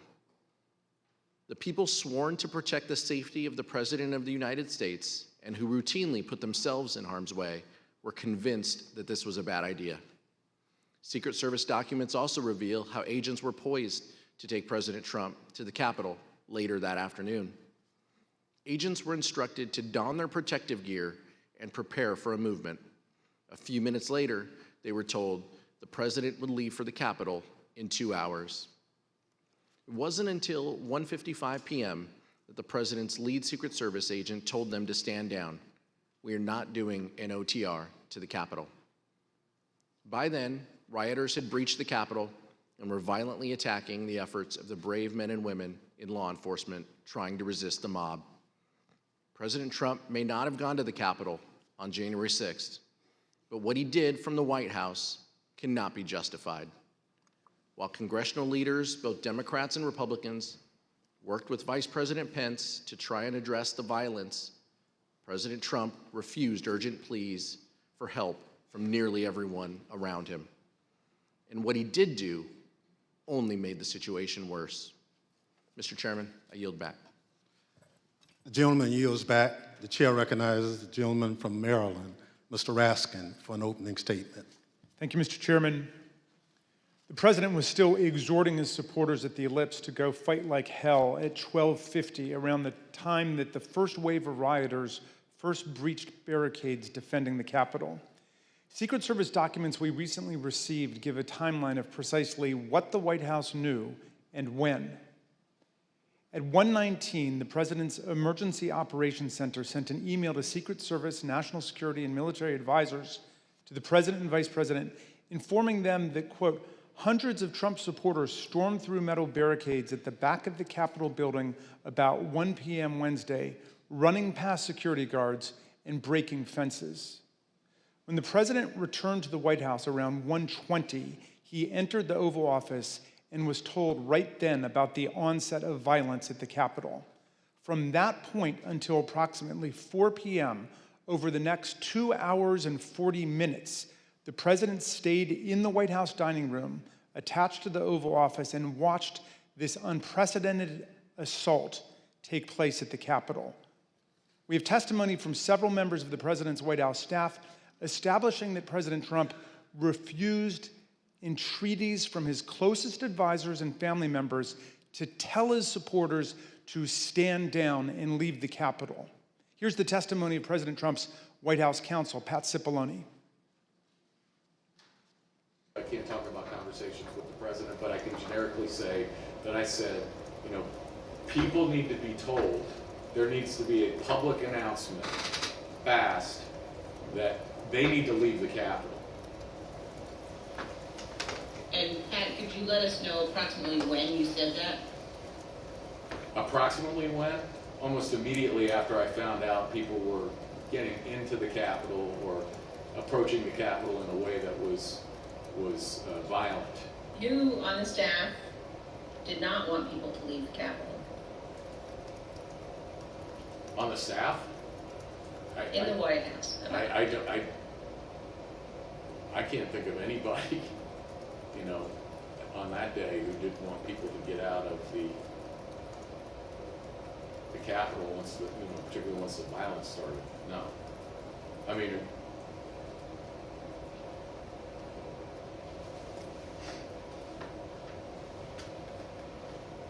what about the president? Yeah. Well, she said the staff. So I answered. No, I said in the White House. Oh, I'm sorry. I apologize. I thought you said who else on the staff.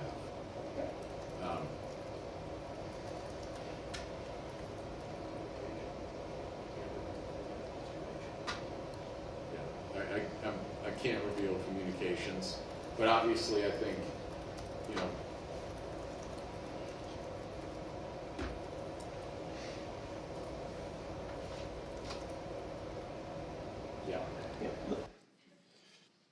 Mr. Cipolloni's testimony is corroborated by multiple other White House staff members, including Cassidy Hutchinson. Here's Ms. Hutchinson describing what she heard from Mark Meadows. He had said something to the effect of, you know, you heard him, Pat. He doesn't want to do anything more. He doesn't think they're doing anything wrong. A former White House employee with national security duties similarly recalled an exchange between Mr. Cipolloni and Eric Hirschman about President Trump's inaction against the mob assault underway at the Capitol. Mr. Hirschman said something to Mr. Cipolloni. He seemed to relay that, you know, the president didn't want anything done. Throughout this period, some of the president's most important political allies, family members, and senior staff all begged him to tell his supporters to disperse and go home. They included Sean Hannity, Laura Ingraham, and other allies at Fox News, his son, Donald Trump Jr., the House Minority Leader, Kevin McCarthy, others in Congress, and officials in the cabinet and the executive branch. All of them made appeals to Donald Trump, which he rejected and he ignored. The The Select Committee interviewed several people who were in the dining room with Donald Trump that afternoon, and every single one of these witnesses told us that he was watching the violent battles rage on television. He did not call his Secretary of Defense or the National Guard, the Chief of the Capitol Police, or the Chief of the Metropolitan Police Department. And to your knowledge, was the president in that private dining room the whole time that the attack on the Capitol was going on? Or did he ever go, to, again, only to your knowledge, to the Oval Office, to the White House Situation Room, anywhere else? To the best of my recollection, he was always in the dining room. Yeah, what did they say, Mr. Meadows or the president, at all, during that brief encounter that you were in the dining room? What do you recall? I think everybody was watching the TV. Do you know whether he was watching TV in the dining room when you talked to him on January 6th? It's my understanding he was watching television. When you were in the dining room in these discussions, was the violence at the Capitol visible on the screen on the television? Yes. As the president watched the bloody attack unfold on Fox News from his dining room, members of Congress and other government officials stepped into the gigantic leadership void created by the president's chilling and studied passivity that day. What you're about to see is previously unseen footage of congressional leaders, both Republicans and Democrats, as they were taken to a secure location during the riot. You'll see how everyone involved was working actively to stop the violence, to get federal law enforcement deployed to the scene, to put down the violence and secure the Capitol complex. Not just Democrats like Speaker Nancy Pelosi and House Majority Leader Steny Hoyer, but Republicans like Vice President Pence, Senate Majority Leader Mitch McConnell, Majority Whip John Thune, and countless other appointees across the administration. All of them did what President Trump was not doing, what he simply refused to do. Take a listen. Did we go back into session? We did go back into session, but now apparently everybody on the floor is putting on tear gas masks to prepare for a breach. Well, I'm trying to get more information. They're putting on their tear gas masks.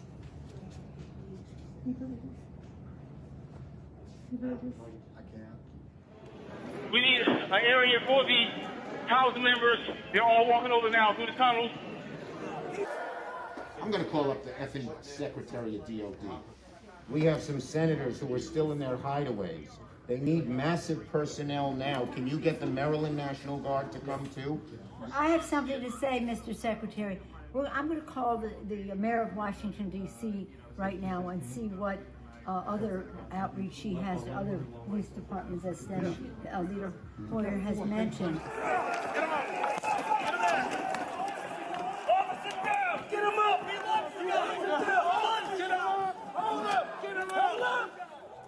Hi, Governor. This is Nancy. Governor, I don't know if you have been approached about the Virginia National Guard. Mr. Hoyer was speaking to Governor Hogan, but I still think you probably need the okay of the federal government in order to come into another jurisdiction. Thank you. Okay, thank you, Governor. I appreciate what you're doing, and if you don't mind, I'd like to stay in touch. Thank you. Okay. Thank you. Bye-bye. Virginia Guard has been called in. You know, I'm just talking to Governor Northam, and what he said is they sent 200 state police and a unit of the National Guard. They're breaking windows and going in, obviously ransacking our offices and all the rest of that.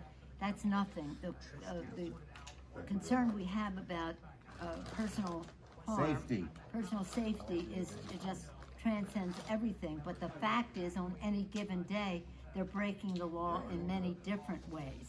And quite frankly, much of it at the instigation of the President of the United States. And now, if he could at least somebody. USA! USA! USA! USA! USA! This cannot be just we're waiting for so-and-so. We need them there now, whoever you got. You have, Okay. you also have troops, this is Steny Hoyer, troops. Okay, so we have a little Fort bit of time McNair, to make that decision. Andrews Air Force Base. All right. Other military bases. Thank you. We Thanks, need Paul. Bye. active duty National Guard. How soon in the future can you have the place evacuated, pulled, cleaned out? I don't want to speak for the leadership that's going to be responsible for executing the operation, so I'm not going to say that because they're on the ground and they're the Well, just pretend for a moment it was the Pentagon or the White House or some other entity that was under siege. And let me say, you can logistically get people there as you make the plan.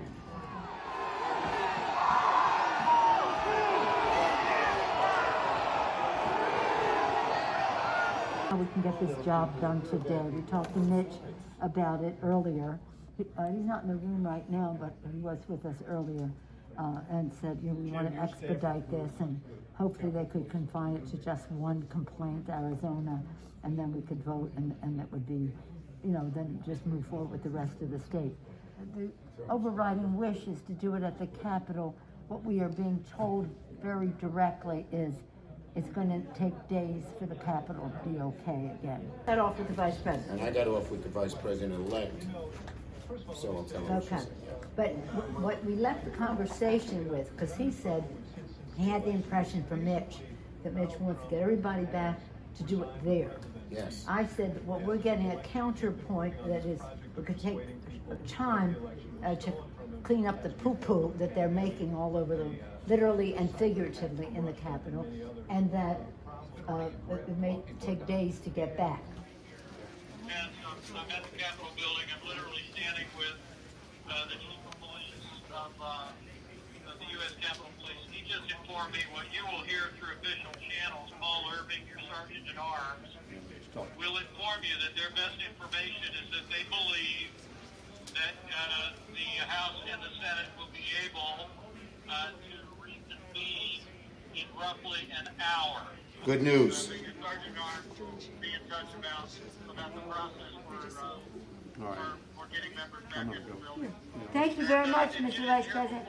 Good news.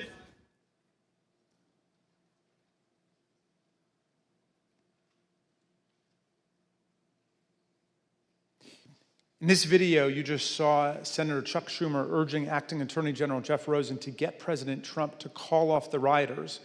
Of course, Acting AG Rosen did take action to defend the government, as did many other officials, but congressional leadership recognized on a bipartisan basis that President Trump was the only person who could get the mob to end its violent siege of the Congress, leave the Capitol, and go home. Here's Senator McConnell speaking after January 6th about how President Trump abandoned his duties and failed to do his job. It was obvious that only President Trump could end this. He was the only one who could. Former aides publicly begged him to do so. Loyal allies frantically called the administration. The president did not act swiftly. He did not do his job. He didn't take steps so federal law could be faithfully executed and order restored. No. In the midst of this violent chaos, Kevin McCarthy implored Donald Trump to tell his supporters in the mob to leave the Capitol. And when that didn't work, McCarthy called Trump's adult children to try to get them to intercede with Trump to call off the insurrectionary violence. In our prior hearings, we showed you a description of what McCarthy told Republican Congresswoman Jamie Herrera Butler about his conversation with Trump during the violence. Another witness, Mick Mulvaney, President Trump's former chief of staff, has also come forward and corroborated her shocking account. You know, I asked Kevin McCarthy, who's the Republican leader, about this, and he said he called Donald Trump. He finally got through to Donald Trump, and he said, you have got to get on TV, you've got to get on Twitter, you've got to call these people off. You know what the president said to him? This is as it's happening. He said, well, Kevin, these aren't my people. You know, these are Antifa. And Kevin responded and said, no, they're your people. They literally just came through my office windows, and my staff are running for cover. I mean, they're running for their lives. You need to call them off. And the president's response to Kevin, to me, was chilling. He said, well, Kevin, I guess they're just more upset about the election, theft than you are. And that's, you've seen widespread reports of Kevin McCarthy and the president having basically a swearing conversation. That's when the swearing commenced, because the president was basically saying, I'm okay with this. I had a conversation at some point in the day or week after the riot with Kevin McCarthy. Yeah, it was very similar to what Jamie had. The conversation she had retold about how he called and asked the president to get them to stop, and the president told him something along the lines of, Kevin, maybe these people are just more angry about this than we are, maybe more upset.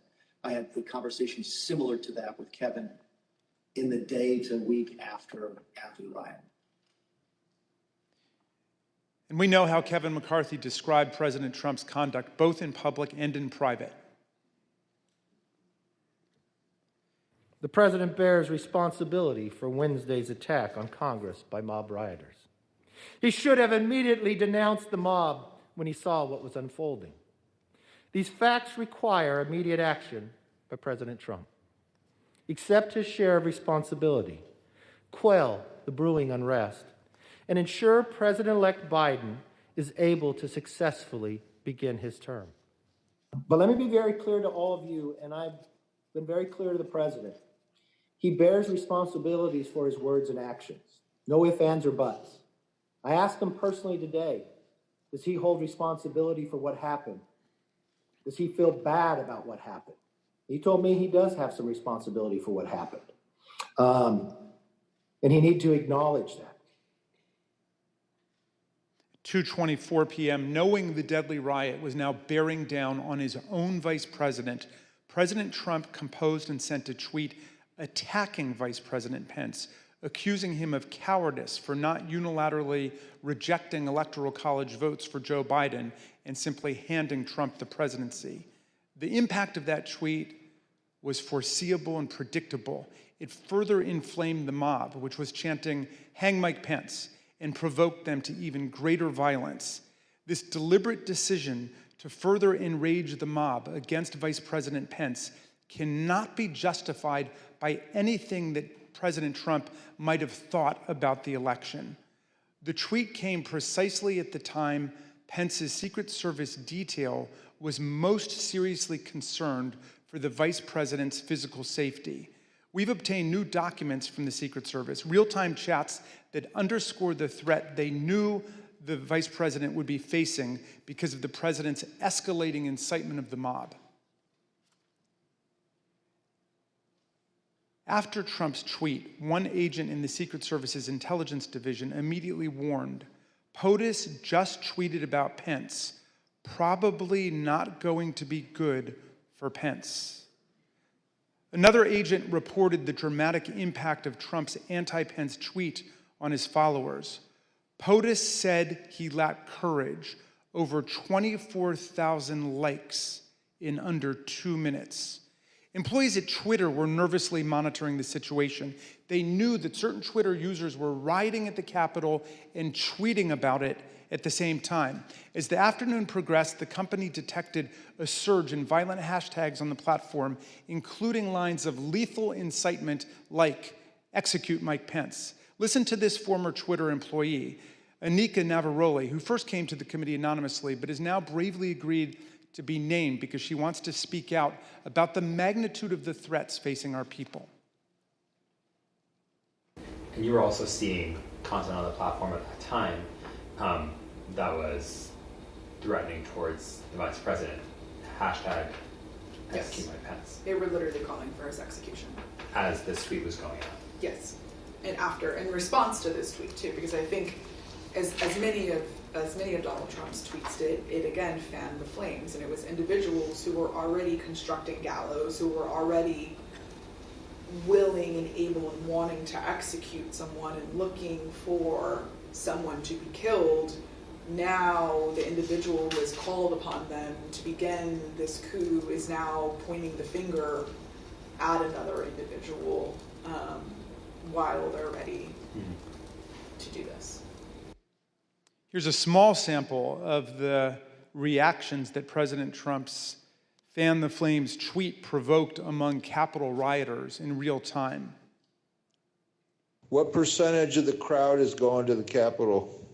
100%. It is spread like wildfire that Pence has betrayed us and everybody's marching on the Capitol, all 1 million of us. It's insane. Not stick up for Donald Trump. Mike Pence changed. Mike Pence has screwed us, in case you haven't heard yet. What happened? What happened? I keep hearing that Mike Pence has screwed us. That's the word. I keep hearing reports that Mike Pence has screwed us. Between 2:30 and 2:35, within 10 minutes of President Trump's tweet, thousands of rioters overran the line that the Metropolitan Police Force's Civil Disturbance Unit was holding on the west side of the Capitol. This was the first time in the history of the Metropolitan Police Department that a security line like that had ever been broken. President Trump's conduct that day was so shameful and so outrageous that it prompted numerous members of the White House staff and other Trump appointees to resign. In prior hearings, you've heard Deputy National Security Advisor Matt Pottinger and Deputy White House Press Secretary Sarah Matthews explain why they felt compelled to resign on that day. Since then, we've spoken to more high-ranking officials, like President Trump's envoy to Northern Ireland and former Chief of Staff Mick Mulvaney, and Transportation Secretary Elaine Chao, who resigned after the 6th in protest of Trump's misconduct and to dissociate themselves from his role in the violence. Take a listen to what they had to say. I was stunned by violence and was stunned by the president's apparent indifference to the violence. And now is the time for the president to be presidential. I thought he failed at doing it. I thought he failed at a critical time to be the sort of leader that the nation needed. I think the events at the Capitol, however they occurred, were shocking. And it was something that, as I mentioned in my statement, that I could not put aside. And at a particular point, the events were such that it was impossible for me to continue, given my personal values and my philosophy. I came as an immigrant to this country. I believe in this country. I believe in a peaceful transfer of power. I believe in democracy. And so it was a decision that I made on my own. When security assistants began to arrive at the Capitol and the tide turned against the insurrection, President Trump finally gave his painfully belated instruction at 4:17 p.m. So after multiple hours of rioting and more than 100 serious injuries suffered by our law enforcement officers, the crowd finally began to disperse. Listen carefully to what they said as they decided to leave the Capitol. Here delivering the president's message. Donald Trump has asked everybody to go home. That's our order.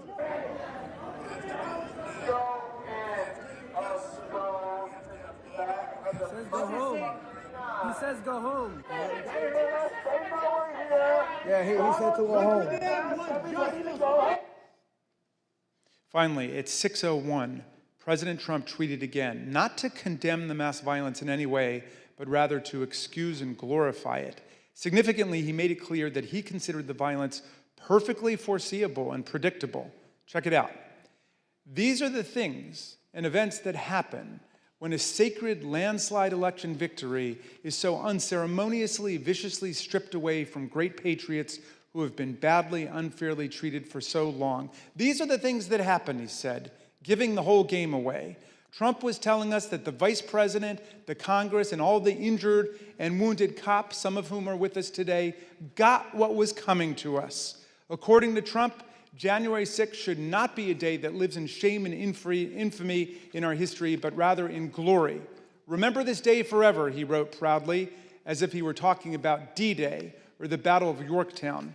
Trump did nothing to stop the deadly violence for obvious reasons. He thought it was all justified, he incited it, and he supported it.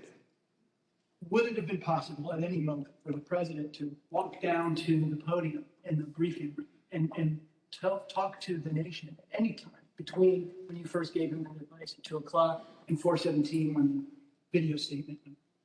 Would that have been possible? Would it have been possible? Yes. Yes, it would have been possible.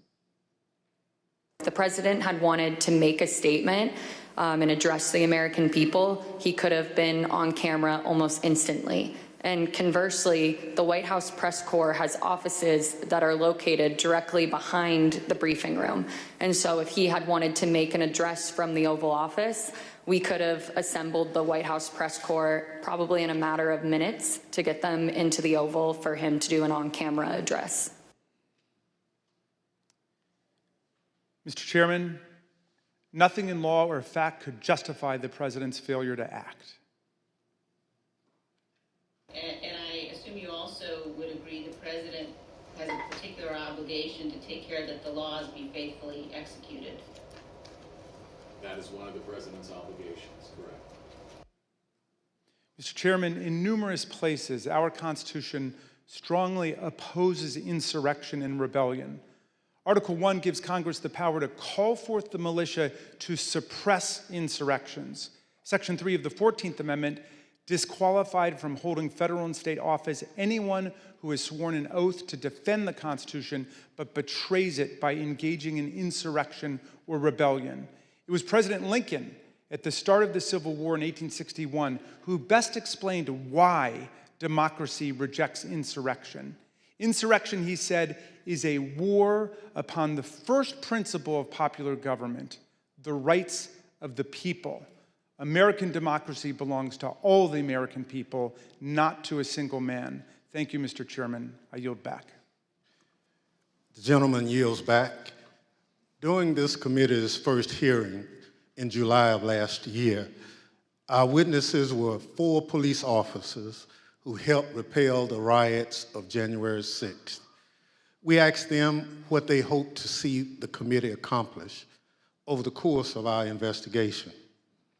Officer Gunnell wanted to know why the rioters were made to believe that the election process was rigged. Officer Fanone asked us to look into the actions and activities that resulted in the day's events. Officer Hodges was concerned about whether anyone in power had a role. Officer Dunn put it simply, get to the bottom of what happened. We've worked for more than a year to get those answers. We've conducted more than 1,000 interviews and depositions. We received and reviewed hundreds of thousands of pages of documents. Thanks to the tireless work of our members and investigators, we have left no doubt, none, that Donald Trump led an effort to upend American democracy that directly resulted in the violence of January 6th. He tried to take away the voice of the American people in choosing their president and replace the will of the voters with his will to remain in power. He is the one person at the center of the story of what happened on January 6th. So we want to hear from him. The committee needs to do everything in our power to tell the most complete story possible and provide recommendations to help ensure nothing like January 6th ever happens again. We need to be fair and thorough and gain a full context for the evidence we've obtained. But the need for this committee to hear from Donald Trump goes beyond our fact-finding. This is a question about accountability to the American people. He must be accountable. He is required to answer for his actions. He's required to answer to those police officers who put their lives and bodies on the line to defend our democracy. He's required to answer to those millions of Americans whose votes he wanted to throw out as part of his scheme to remain in power. And whatever is underway to ensure this accountability under law, this committee will demand a full accounting to every American person of the events of January 6th. So it is our obligation to seek Donald Trump's testimony.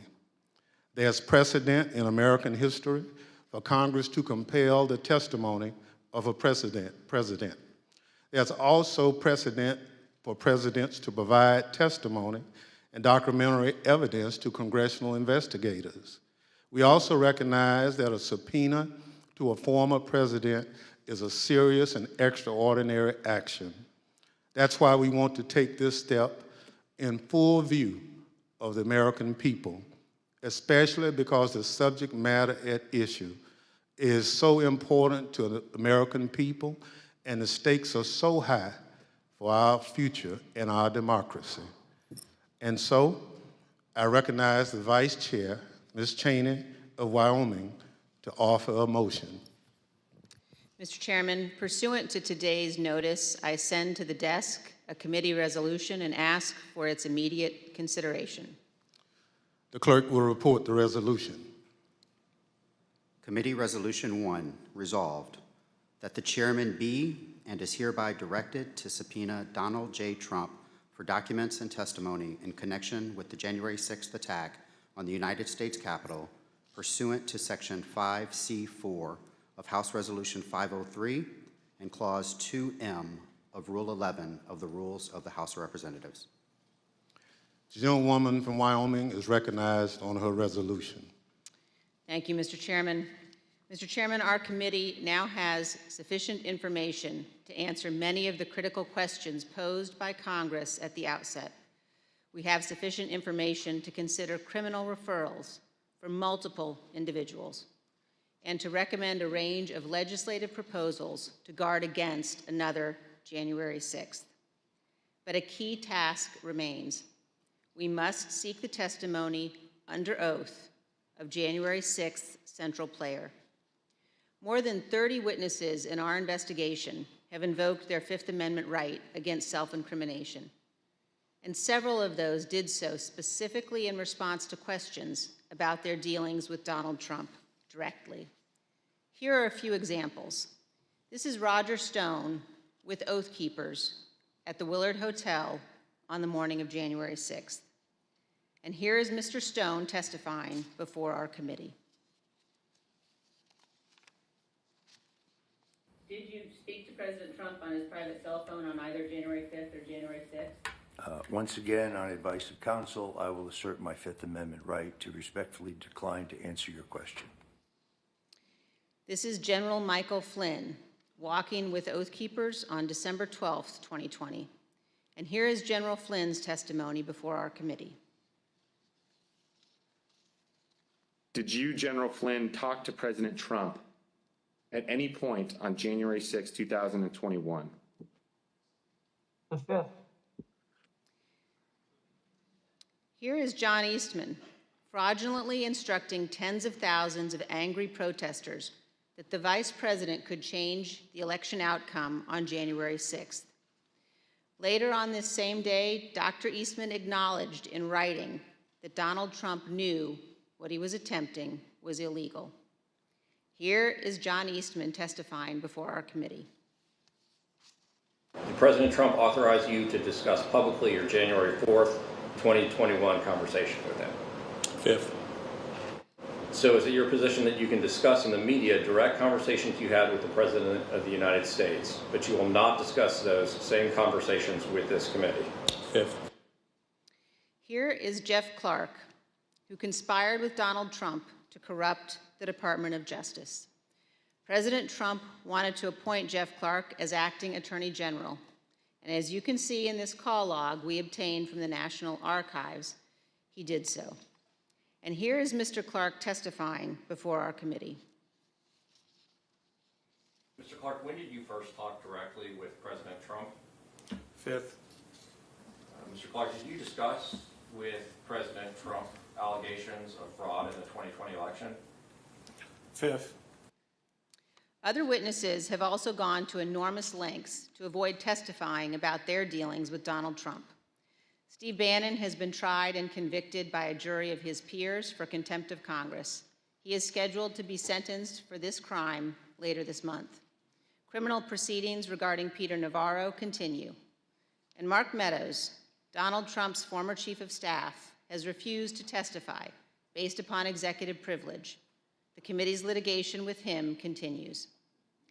Mr. Chairman, at some point, the Department of Justice may well unearth the facts that these and other witnesses are currently concealing. But our duty today is to our country and our children and our Constitution. We are obligated to seek answers directly from the man who set this all in motion. And every American is entitled to those answers, so we can act now to protect our republic. So this afternoon, I am offering this resolution that the committee direct the chairman to issue a subpoena for relevant documents and testimony under oath from Donald John Trump in connection with the January 6th attack on the United States Capitol. Thank you, Mr. Chairman. I yield back. Gentlelady yields back. If there's no further debate, the question is on agreeing to the resolution. Those in favor will say aye. Aye. Aye. Those opposed is no. In the opinion of the chair, the ayes have it. Mr. Chairman, I request a recorded vote. A recorded vote is requested. The clerk will call the roll. Ms. Cheney. Aye.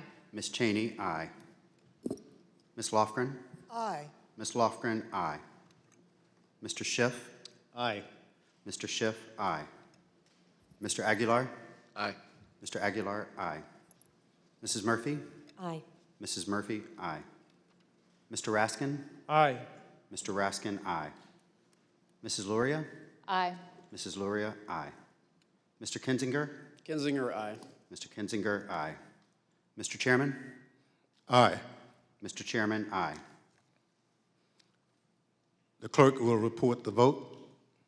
Mr. Chairman, on this vote, there are 9 ayes and 0 noes.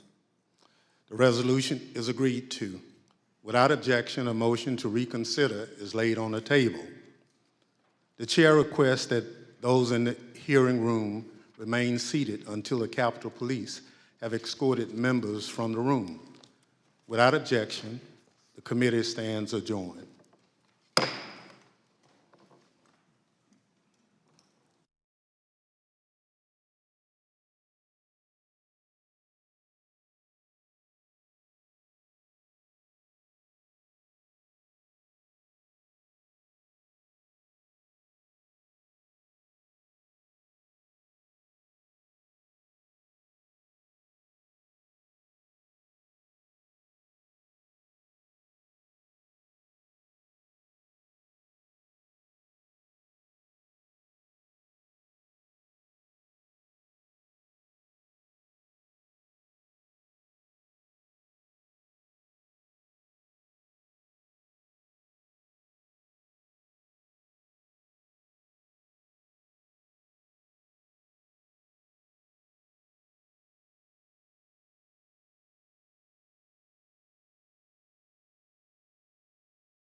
Cheney, Congressman Cheney.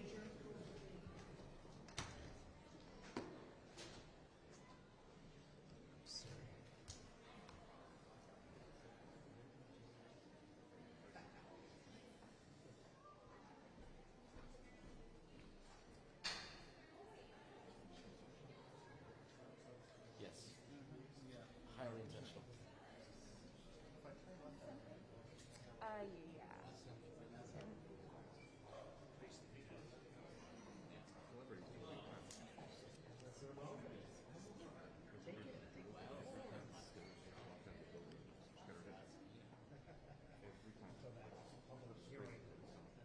Why are you watching Taylor Swift every time she walks out of the building? You know, maybe, yeah, maybe that's why she's looking down. Yeah, there's Tazos again.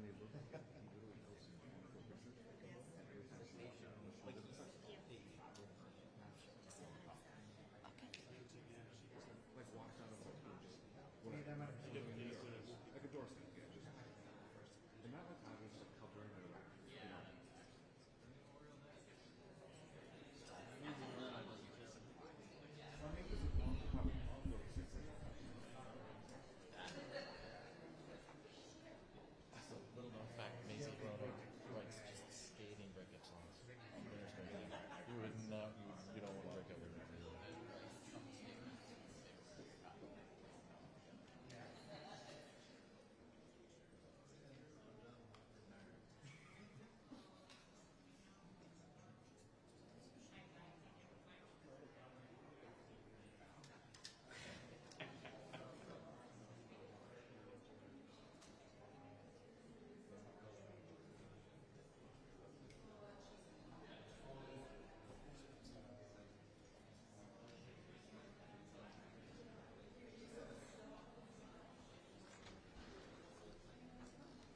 Congressman, Mr. Schiff, can you talk about the subpoena to Donald Trump? Mr. Schiff, Mr. Schiff. Mr. Kinzinger.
I'm not. I'm gonna give it like 10 minutes.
Could you stop at the pool camera for just 1 second? I just want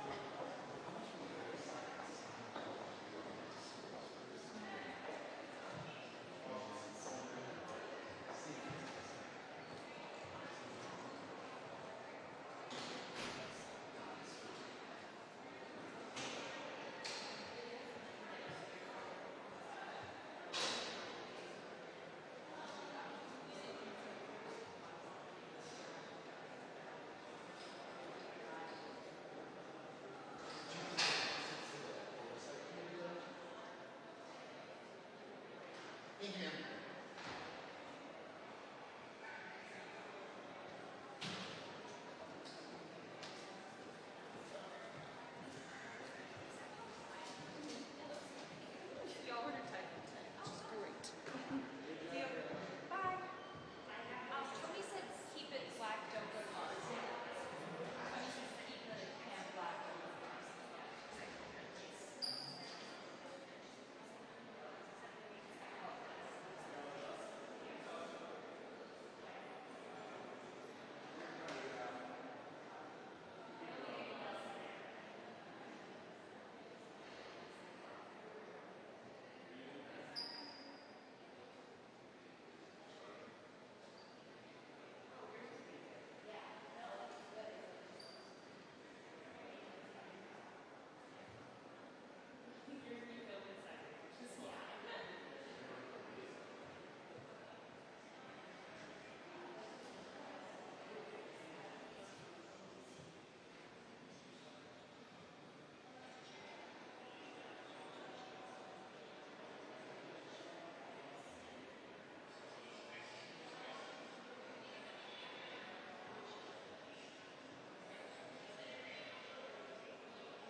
They all talk unilateral. Said they all talk unilateral.